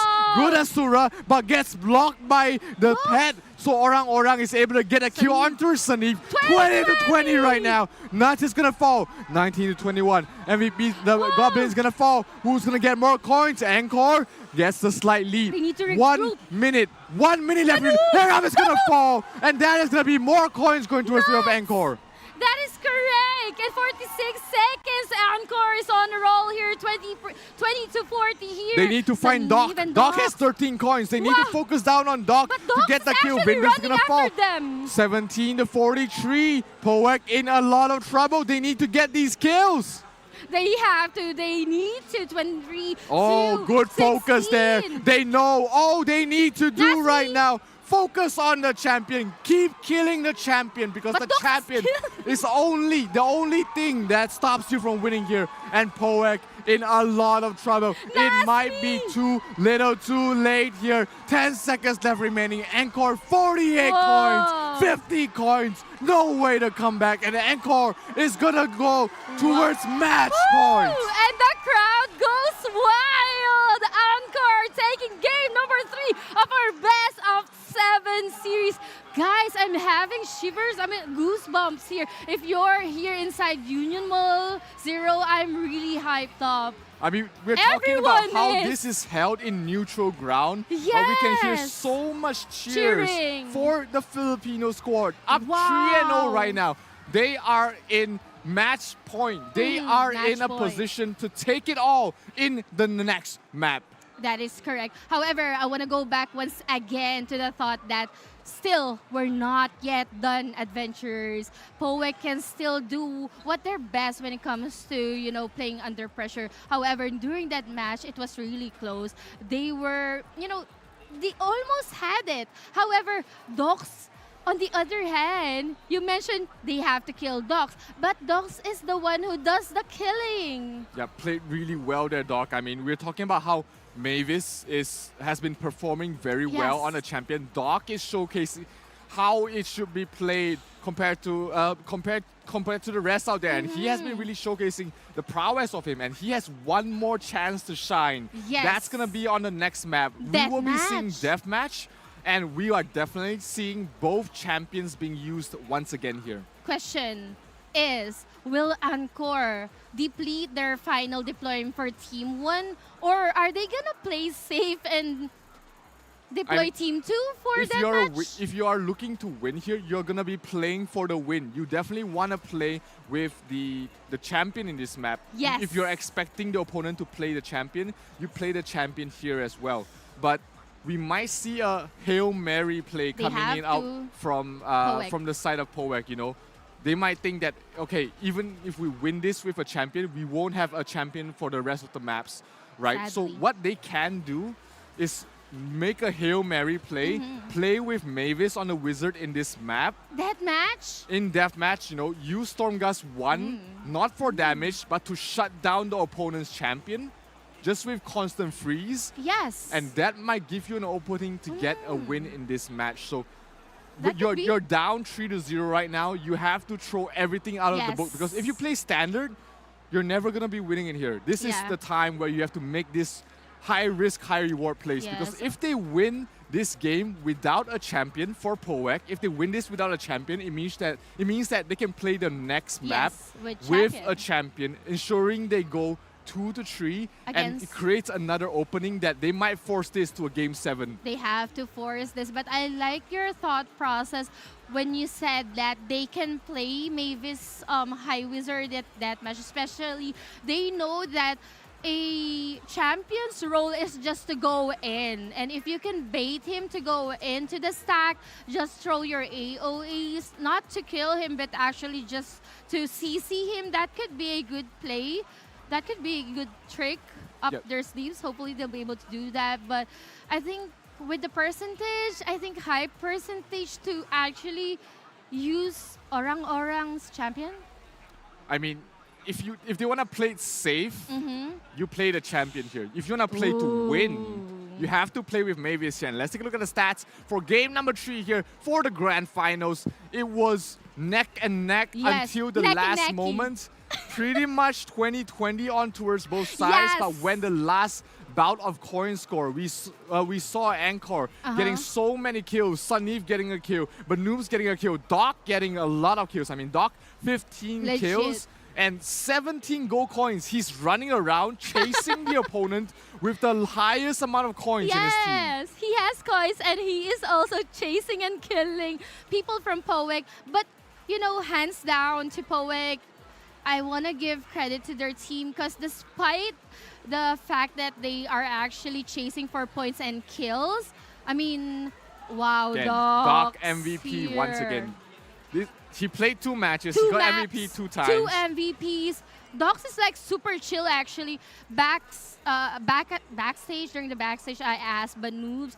He said that he's really confident, 100%. I was confused. Everyone was introducing themselves as Banoobs, so there's like 5 Banoobs in the team. Later, I'm gonna introduce you to Banoobs later. But anyway, he said that he's very confident. Because I was kind of worried because when I saw them, they kind of looked tired. But he said 100% they're confident. Yeah, absolutely. I mean, and the confidence is showing. Up 3-0. Match point here for the side of ENCORE. 1 win away from securing $500,000 for their prize pool. Wow, I'm speechless here. But again, as shoutcasters, as commentators, we've seen so many tournaments wherein even though a contestant or a team has managed to do like 3-0, we've been witnessing a lot of reverse sweep. Anything is possible, especially since this is fair mode, right? Yep, and the king of comebacks is poek. Yes, I mean, let's check out the highlights for game number 3 as we can see what caused this match point for ENCORE.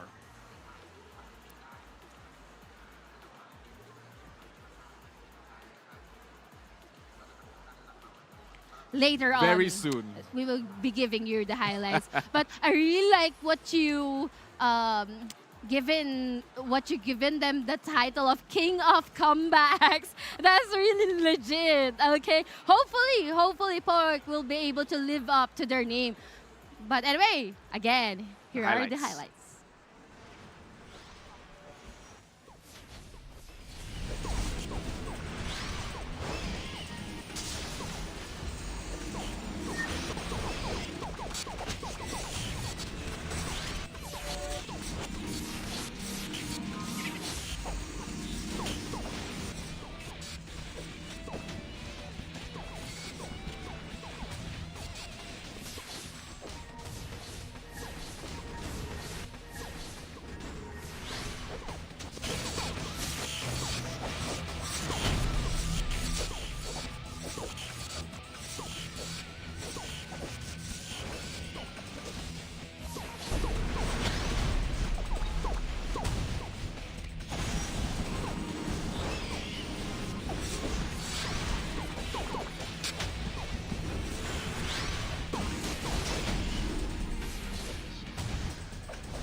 There you have it, Nikki. Game number 3. Wow, I'm smiling because I'm really happy to see intense matches right here in the grand finals. First ever LAN tournament, first ever $1 million USD Tyr Cup, and we're one step closer.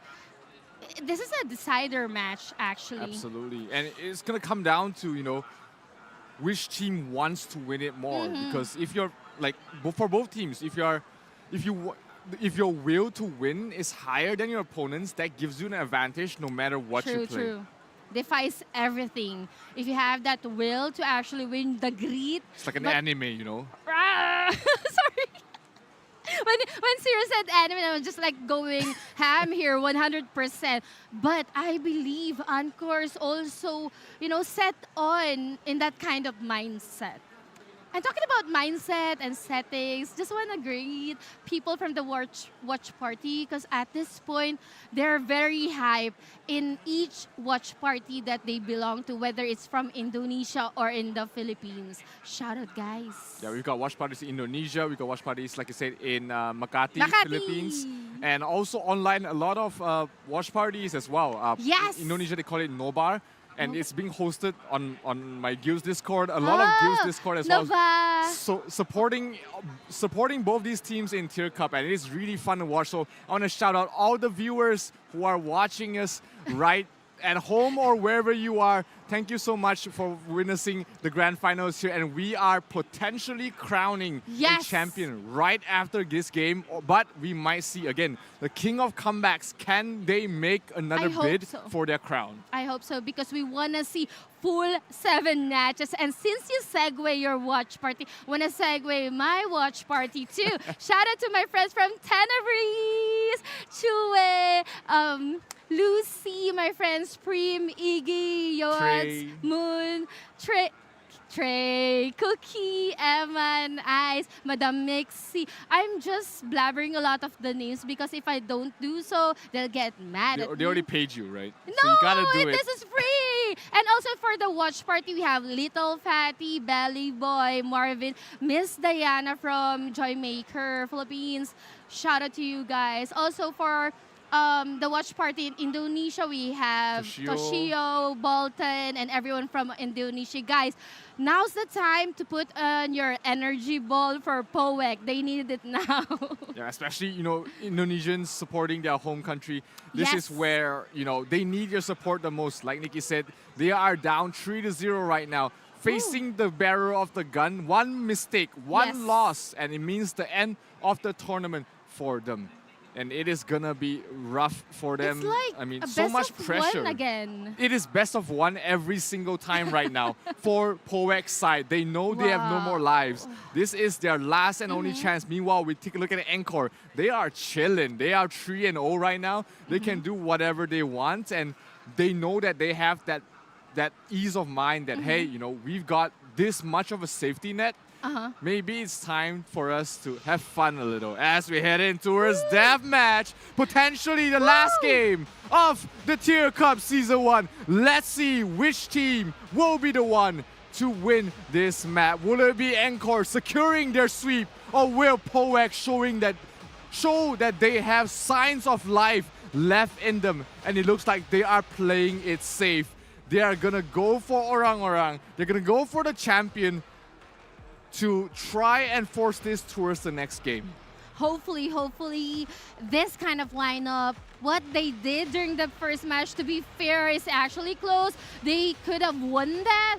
Hopefully, they'll be able to learn from that, adjust from it. Like what we've been mentioning, they are the kings of comeback. Hopefully, they'll be able to come back. But now, ENCORE is the one. if they will be securing or locking this lineup, they will be preserving their champ They are the next thinking match. about serving their champion to ensure a win on a different map. So that's what's going on in their mind. They know they're up 3-0. Yes. They know that they just need to win one more game. So it doesn't matter which game they win. If they can just try and win this game, of course. But even if they don't, next game, they know their opponent has no champion. Yeah. This is why I was talking about why this might be a good time to bring out the wizard. If you try and win with the wizard, and if the opponent plays with the champion, you know that the next game you have a good chance. And if the opponent doesn't play with the champion, it means that if you win this next game, you have a champion to play against your opponent's champion. So exactly.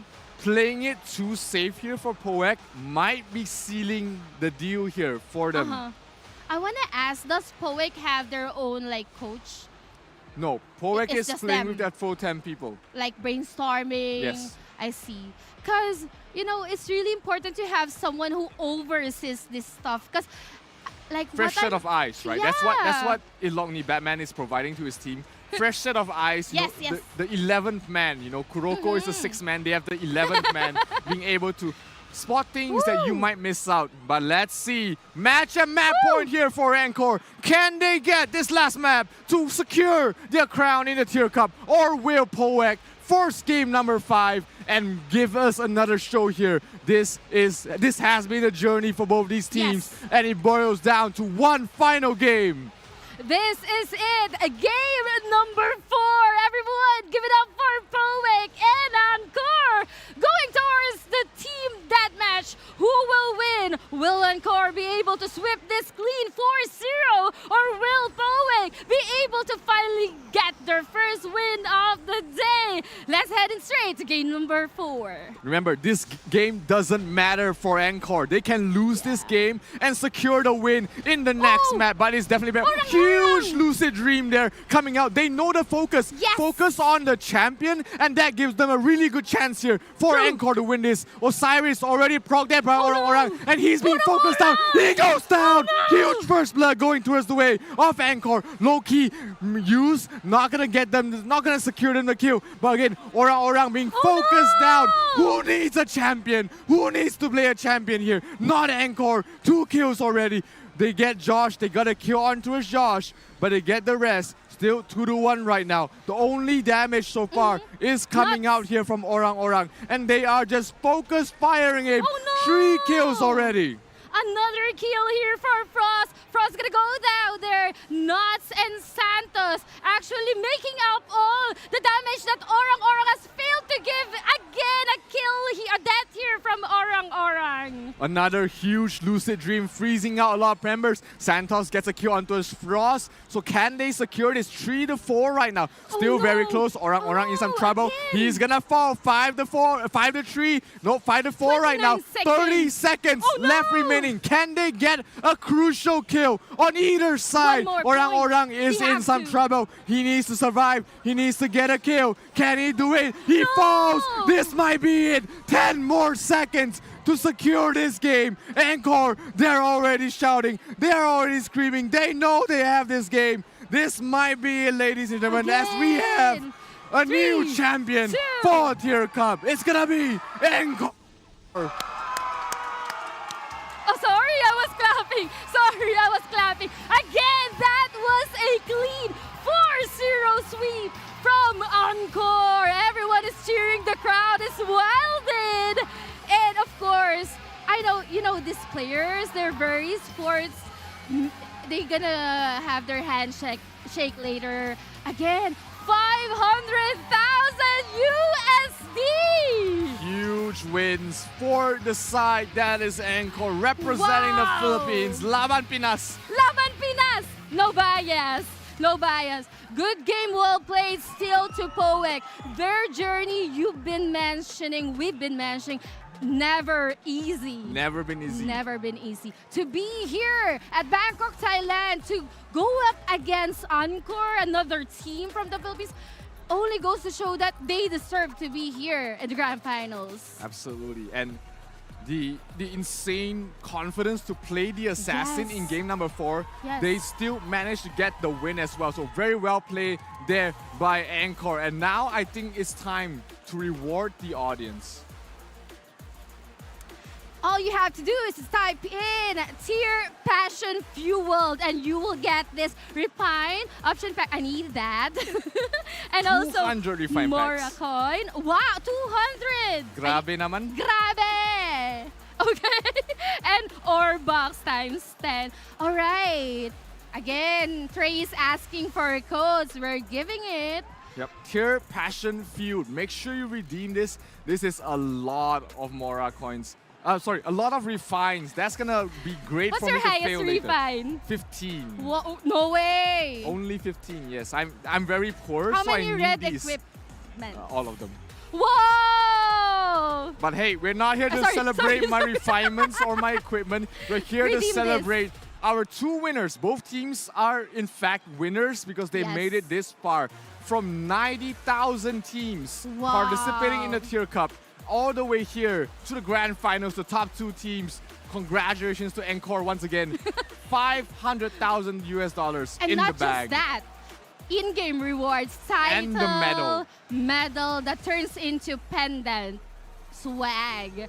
Wow, it has been a long journey from the rankings, the qualifiers, and the top 32. Now, the ending is almost near. We're about to end the story for Tyr Cup Season 1, and the crowd is actually really cheering right now. I mean, there was huge play of confidence towards the end, but every single Yes. game, ENCORE has just been showing poise. They've been showing Focus. experience. This is what, you know, the preparation Yes. this whole month and even during the There you before go. stages, the preparation has been huge for them. Having a coach, giving them a fresh set of eyes, fresh new ideas, definitely Yes. gave them the edge in this, and that's why they won 4-0. But if you look at poek, they don't look too disappointed. No, I mean, no, they no. know they tried their best. They're happy. They were just beaten by a better team. And what I really love about this tournament is that we promote sportsmanship. But there you go! Season 1 Tyr Cup Grand Champions, ENCORE from the Philippines! Very well done here for the boys from Philippines. Where's their coach? Chan Chan? Chan Chan. It's time to go. I mean, Chan Chan. Wow, look at Frost. yeah, front and Everyone's center. teary-eyed. Oh, Josh. I mean, it is a life-changing amount of money. No Yes. matter where you are from, you know, And it's a even the life-changing amount of money. Their journey here, I think it's not about money anymore because It's these the guys achievements, right? I mean, are rich. you've got. I mean, in this lineup, you had world champions before this even happened. So very well done here, and we're gonna give it all to the stage for the prize-giving ceremony. Congratulations once again to ENCORE.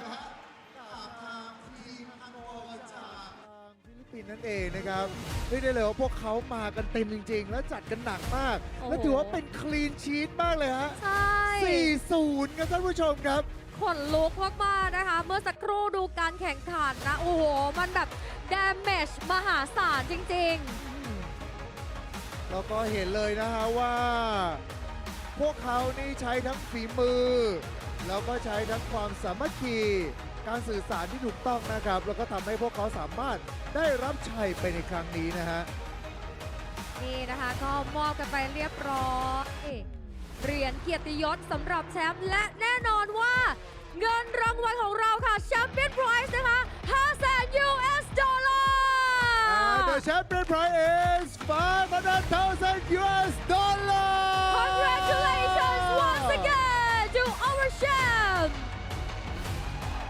15 ล้านบาทครับ สุดยอดมาก โอ้โห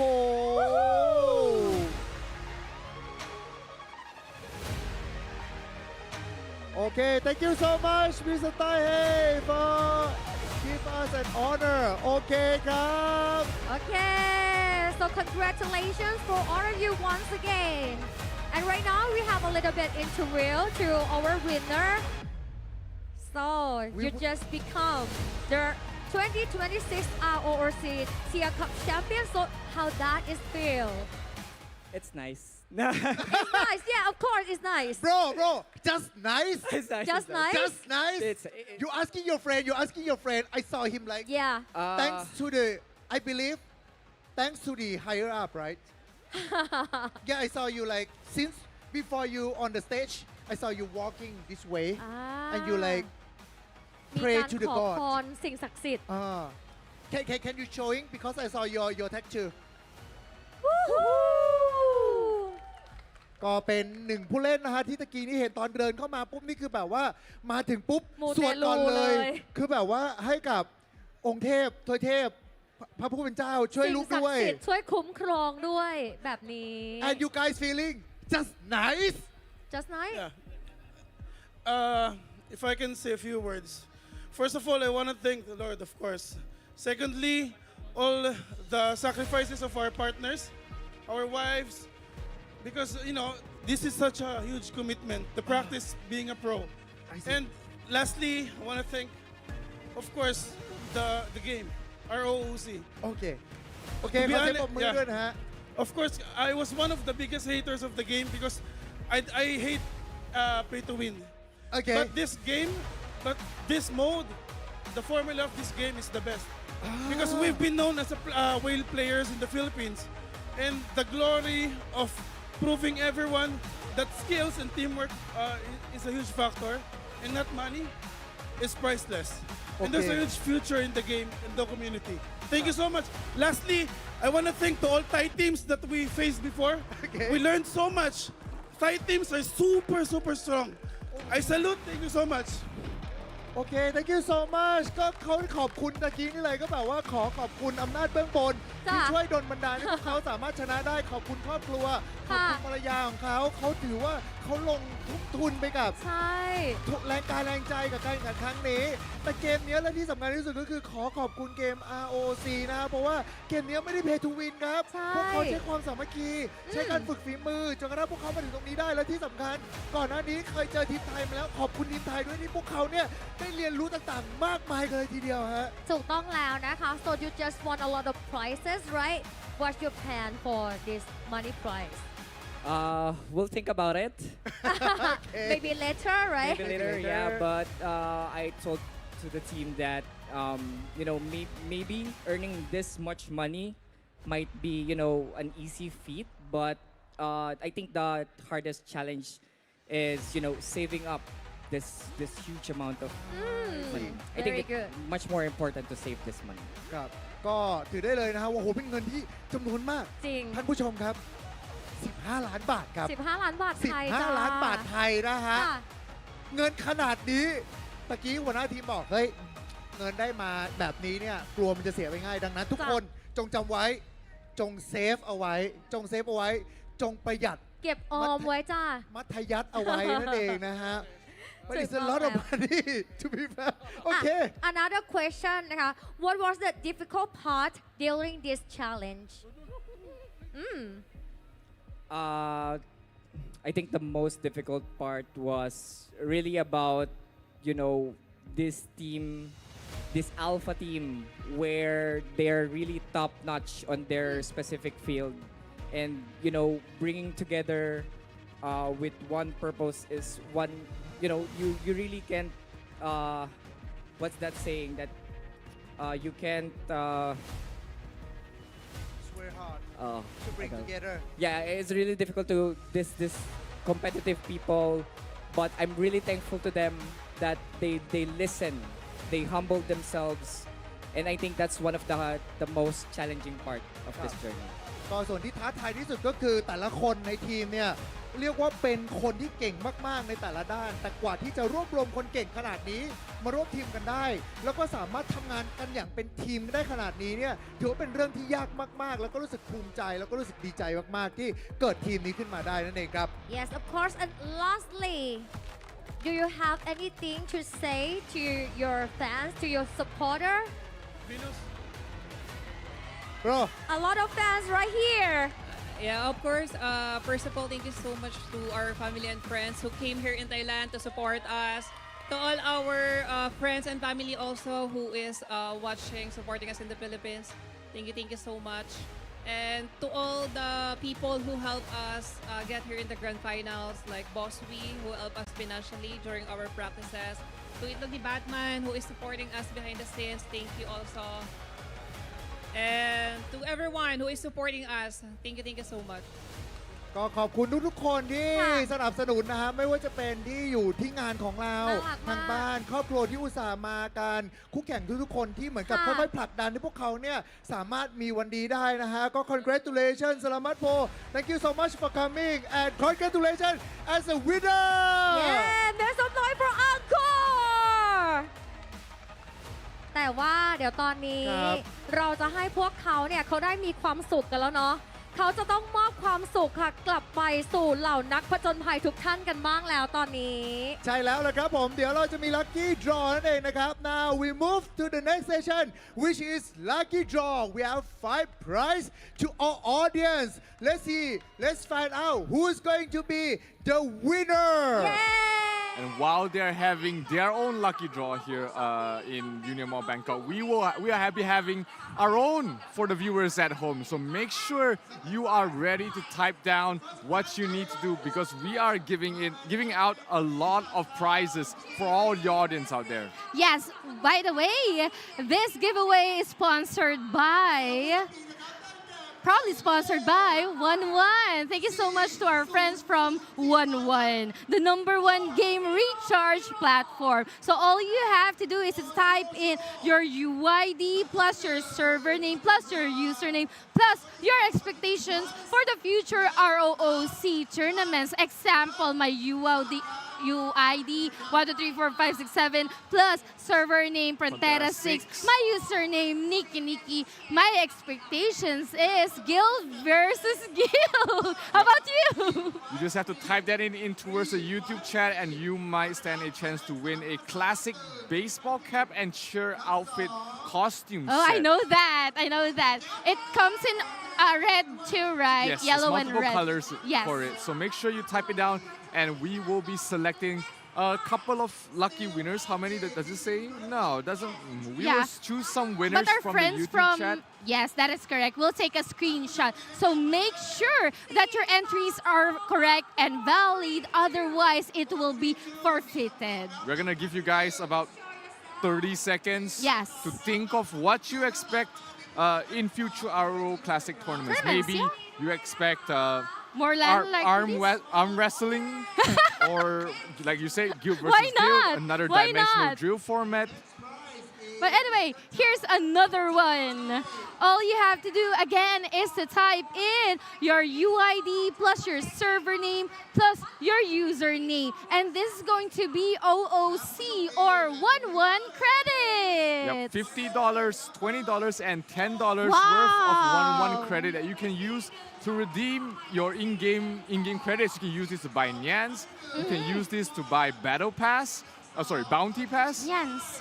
I want Nyans. If you want Nyans, I mean, if you win it, if you win it, you can use it to whatever you want. So make sure you follow this format: UID, server name, and username.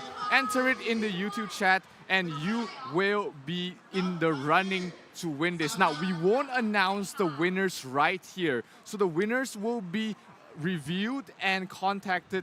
Will be reviewed and announced later on our official Ragnarok Online Origin Classic platforms. And then you can contact the relevant parties to collect your prizes. That is correct. Once again, all you have to do to join is to type in your UID plus your server name plus your username. Do it now, do it fast, and do it correctly. Once again, thank you so much to 1-1 for sponsoring this giveaway. It's a lot of $50 worth is what, 3 bounty passes? So you're so good with math. And 1 radiant pass. So hey, you know that Listen to him. that is a lot of gold coins that you can be getting. So make sure you participate. It's very easy. UID, server name, username. Get your cousin's account. Get your brother's account to enter it. Get everybody in your guild to participate, because the more people that participate, the higher chance.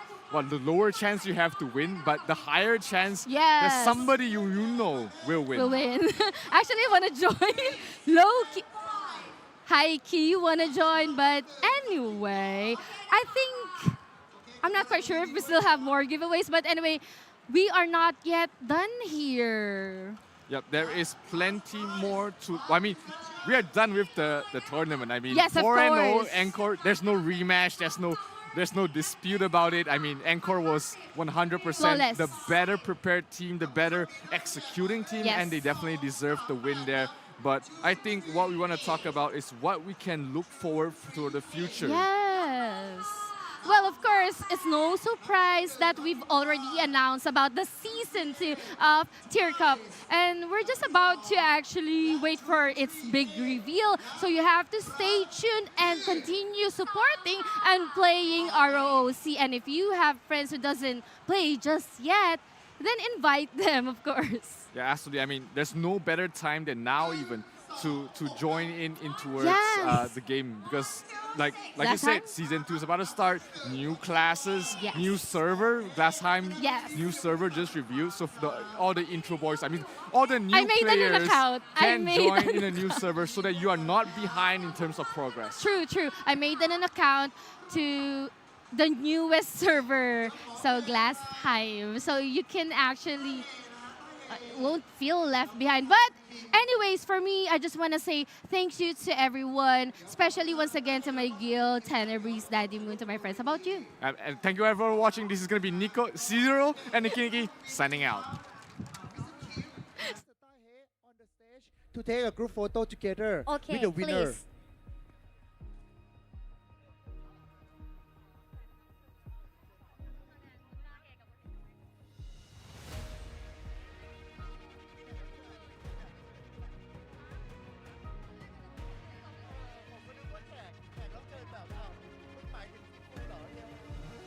One more shot. 1, 2, 3. Video. Waving your hand to the camera. 1, 2, 3. Yay! Woohoo! เดี๋ยวภาพต่อไปครับ and next photo shoot we may have the champion prize 500,000 US dollar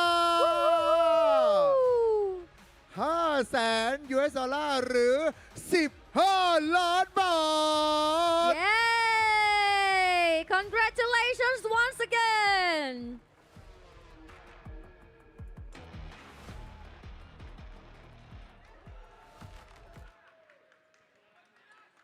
โอเค congratulations โอเคค่ะ thank you so thank you everyone Thank you everyone you may take your rest thank you so much congratulations to ENCORE สลบัตโพ โอเค เดี๋ยวให้ตอนนี้ทีมแชมป์ของเรานะคะพักผ่อนข้างเวทีสักครู่หนึ่งนะคะ แน่นอนเลยว่าทีมรองแชมป์ของเราค่ะ ก็ไม่แพ้กันนะคะ โอ้โห เป็นการสู้เนาะฝ่าฟันอุปสรรคอะไรต่างๆ มากมายจนมาถึงรอบไฟนอลนี้ ครับและสำหรับทางทีมรองแชมป์ของเรานะฮะ นั่นก็คือทางทีมป้อยจากทางอินโดนีเซีย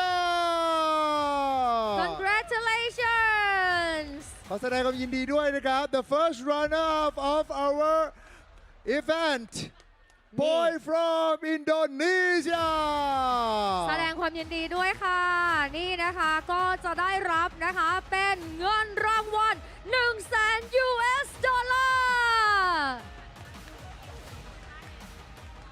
We may have Mr. Kim and Mr. Tae once again on the stage for award ceremony. เรียนเชิญนะคะ เรียนเชิญผู้บริหารของเราค่ะ คุณคิมและคุณต้าเฮนะคะ ขึ้นมามอบนะคะอันนี้ค่ะเป็นเงินรางวัลนะคะ มูลค่า 100,000 US ดอลลาร์ หรือตีเป็นเงินไทยนะครับ เท่าไหร่คะ 3 ล้านบา โอ้โห ท ยินดีด้วยค่ะ 1, 2, 3 โอเค Any team post วิดีโอนะคะ วิดีโอครับ 1, 2, 3 team post เย้ โอเค congratulations Mr. Kim and Mr. Tae Okay to give us and an honor now we may have a little bit of chit chat on the stage yes so for the first question how are you feeling for this team how you guys feeling right now Yeah, it's good. Like it's good to be here. yes Good experience for us also. It's like in a way it's a boy trip lah. Basically we just do our best and ENCORE just beat us and it's just GG. GG โอเค ก็รู้สึกดีที่ได้ว่าที่นี่เราก็ถือว่าเป็นประสบการณ์ที่ดีมาก พวกเราพยายามเต็มที่แล้ว แต่สุดท้ายเนี่ย พวกเราก็ไม่สามารถที่จะคว้าชัยชนะไปได้ ยังไงก็ตาม Good game GG ครับ it's okay ค่ะ congratulations anyway นะคะ and for the second what is the difficult part during this challenge Like for the team or for this specific for this series For the whole this, series yeah. the whole series Okay, maybe it's for the time to practice. Basically, we some of us already have family, right? It's really hard to manage our time I lah. see. We want to overtime, but cannot lah. โอเคก็บอกไปว่าเนี่ยก็ส่วนที่ยากที่สุดในทีมตอนนี้คือ ส่วนใหญ่เป็นคนทำงานกันหมดแล้ว ค่ะ มีครอบครัวมีการงานปุ๊บแล้วบางทีเหมือนกับ อาจจะไม่ได้ซ้อมเยอะ เพราะว่าแบบว่าพวกเขาก็มี ภารกิจ หน้าที่ ค่ะ ที่ต้องดูแลนั่นเองนะครับ ใช่ค่ะ so do you have any words to say with your fans or your supporter Thank you for you guys support poek. Sorry we cannot bring the bigger coin for you guys. ก ขอบคุณทุกๆคนนะที่ซัพพอร์ตมาขออภัยด้วยจริงๆ ที่ไม่สามารถเก็บชัยชนะไปได้ แต่ไม่เป็นไรครับ ขอเสียงปรบมือดังๆ ให้อีกครั้งหนึ่งกับทีมโป้ Yeah congratulations once again Thank you so much โอเคค่ะแน่นอนเลยนะคะ เดี๋ยวในช่วงนี้ค่ะเราก็จะให้ทีมนี้นะคะเป็นผู้มอบความสุขให้กับทุกท่านค่ะที่อยู่ในที่นี้เช่นเดียวกันค่ะกับกิจกรรม Lucky Draw นะจ๊ะเตรียมตัวกันให้พร้อมค่ะ เดี๋ยวเราจะ we may have one representative to give the lucky to the winner And we are back, and we have a lucky draw for you guys as well. Still watching with us, so thank you all so much for watching. Make sure you do this right now because this is 5 winners for a bounty pass. 5. All you have to type in is your UID, your server name, plus your username, plus the party you support. Or if you want to support Zero and me, it's fine, totally fine. Again, not just one, but 5 winners of 1 bounty pass. Yeah, so total of 5 bounty passes. Yeah, so make sure you type this in the stream chat right now. UID, server name, your username, and the party you support. It could be your party. You're supporting your own party for the next Tyr Cup. You never know. Oh, why not? Big brain plays. What's your team name? Our team name was Freedom. Freedom. Shout out to Team Freedom. Shout out to Something Team like Tipax. that. Remember to just put your UID server name. And we will announce the winner on our official ROO Classic platform. So make sure you type it in, because if you just type it in, you have a chance to win already. So make sure you continue putting it in. Make sure the format is correct, and you might be one of the winners for this 1 bounty pass. I want to join. But again, spam your command, more chances for you to win a bounty pass once again. Thank you so much to our sponsor, Wanwanan. All right. Okay. I want to shout out Tipax, Yuffie, Kai, Veron, me, my DD party. Did I miss anyone? Tashi, Nicolate, Dynasty Guild from Frontera 5. Who else? Shoutouts! I mean, there's way too many. We'll be here all night, Nikki. Cherry, Iggy, Prim Yachts, Bobcat, Exodlac, Doc Porky, Mausu, Exodiac. Everyone. ENCORE, Frontera 6. Frontera 6 best server. Yeah! Sorry, every server, best server. I have so many shout-outs, actually. So many requests for shout-outs. I mean, if we were to shout out everybody who asks, I mean, we should charge for it. To be honest, 1 bounty pass each should be pretty fair. Please pay us next time. But yes, I think, we are reaching the end of the stream very soon. We witnessed some very fun matches. During the show match, we witnessed a very dominating performance coming from the challenger.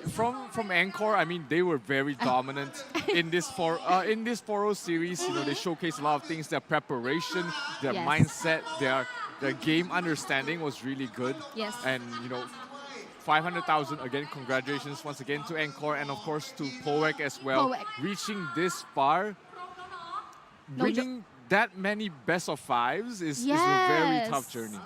Exactly. Both of the teams, they deserve to be here. And of course, credits as well to our top 96, not just the top 32.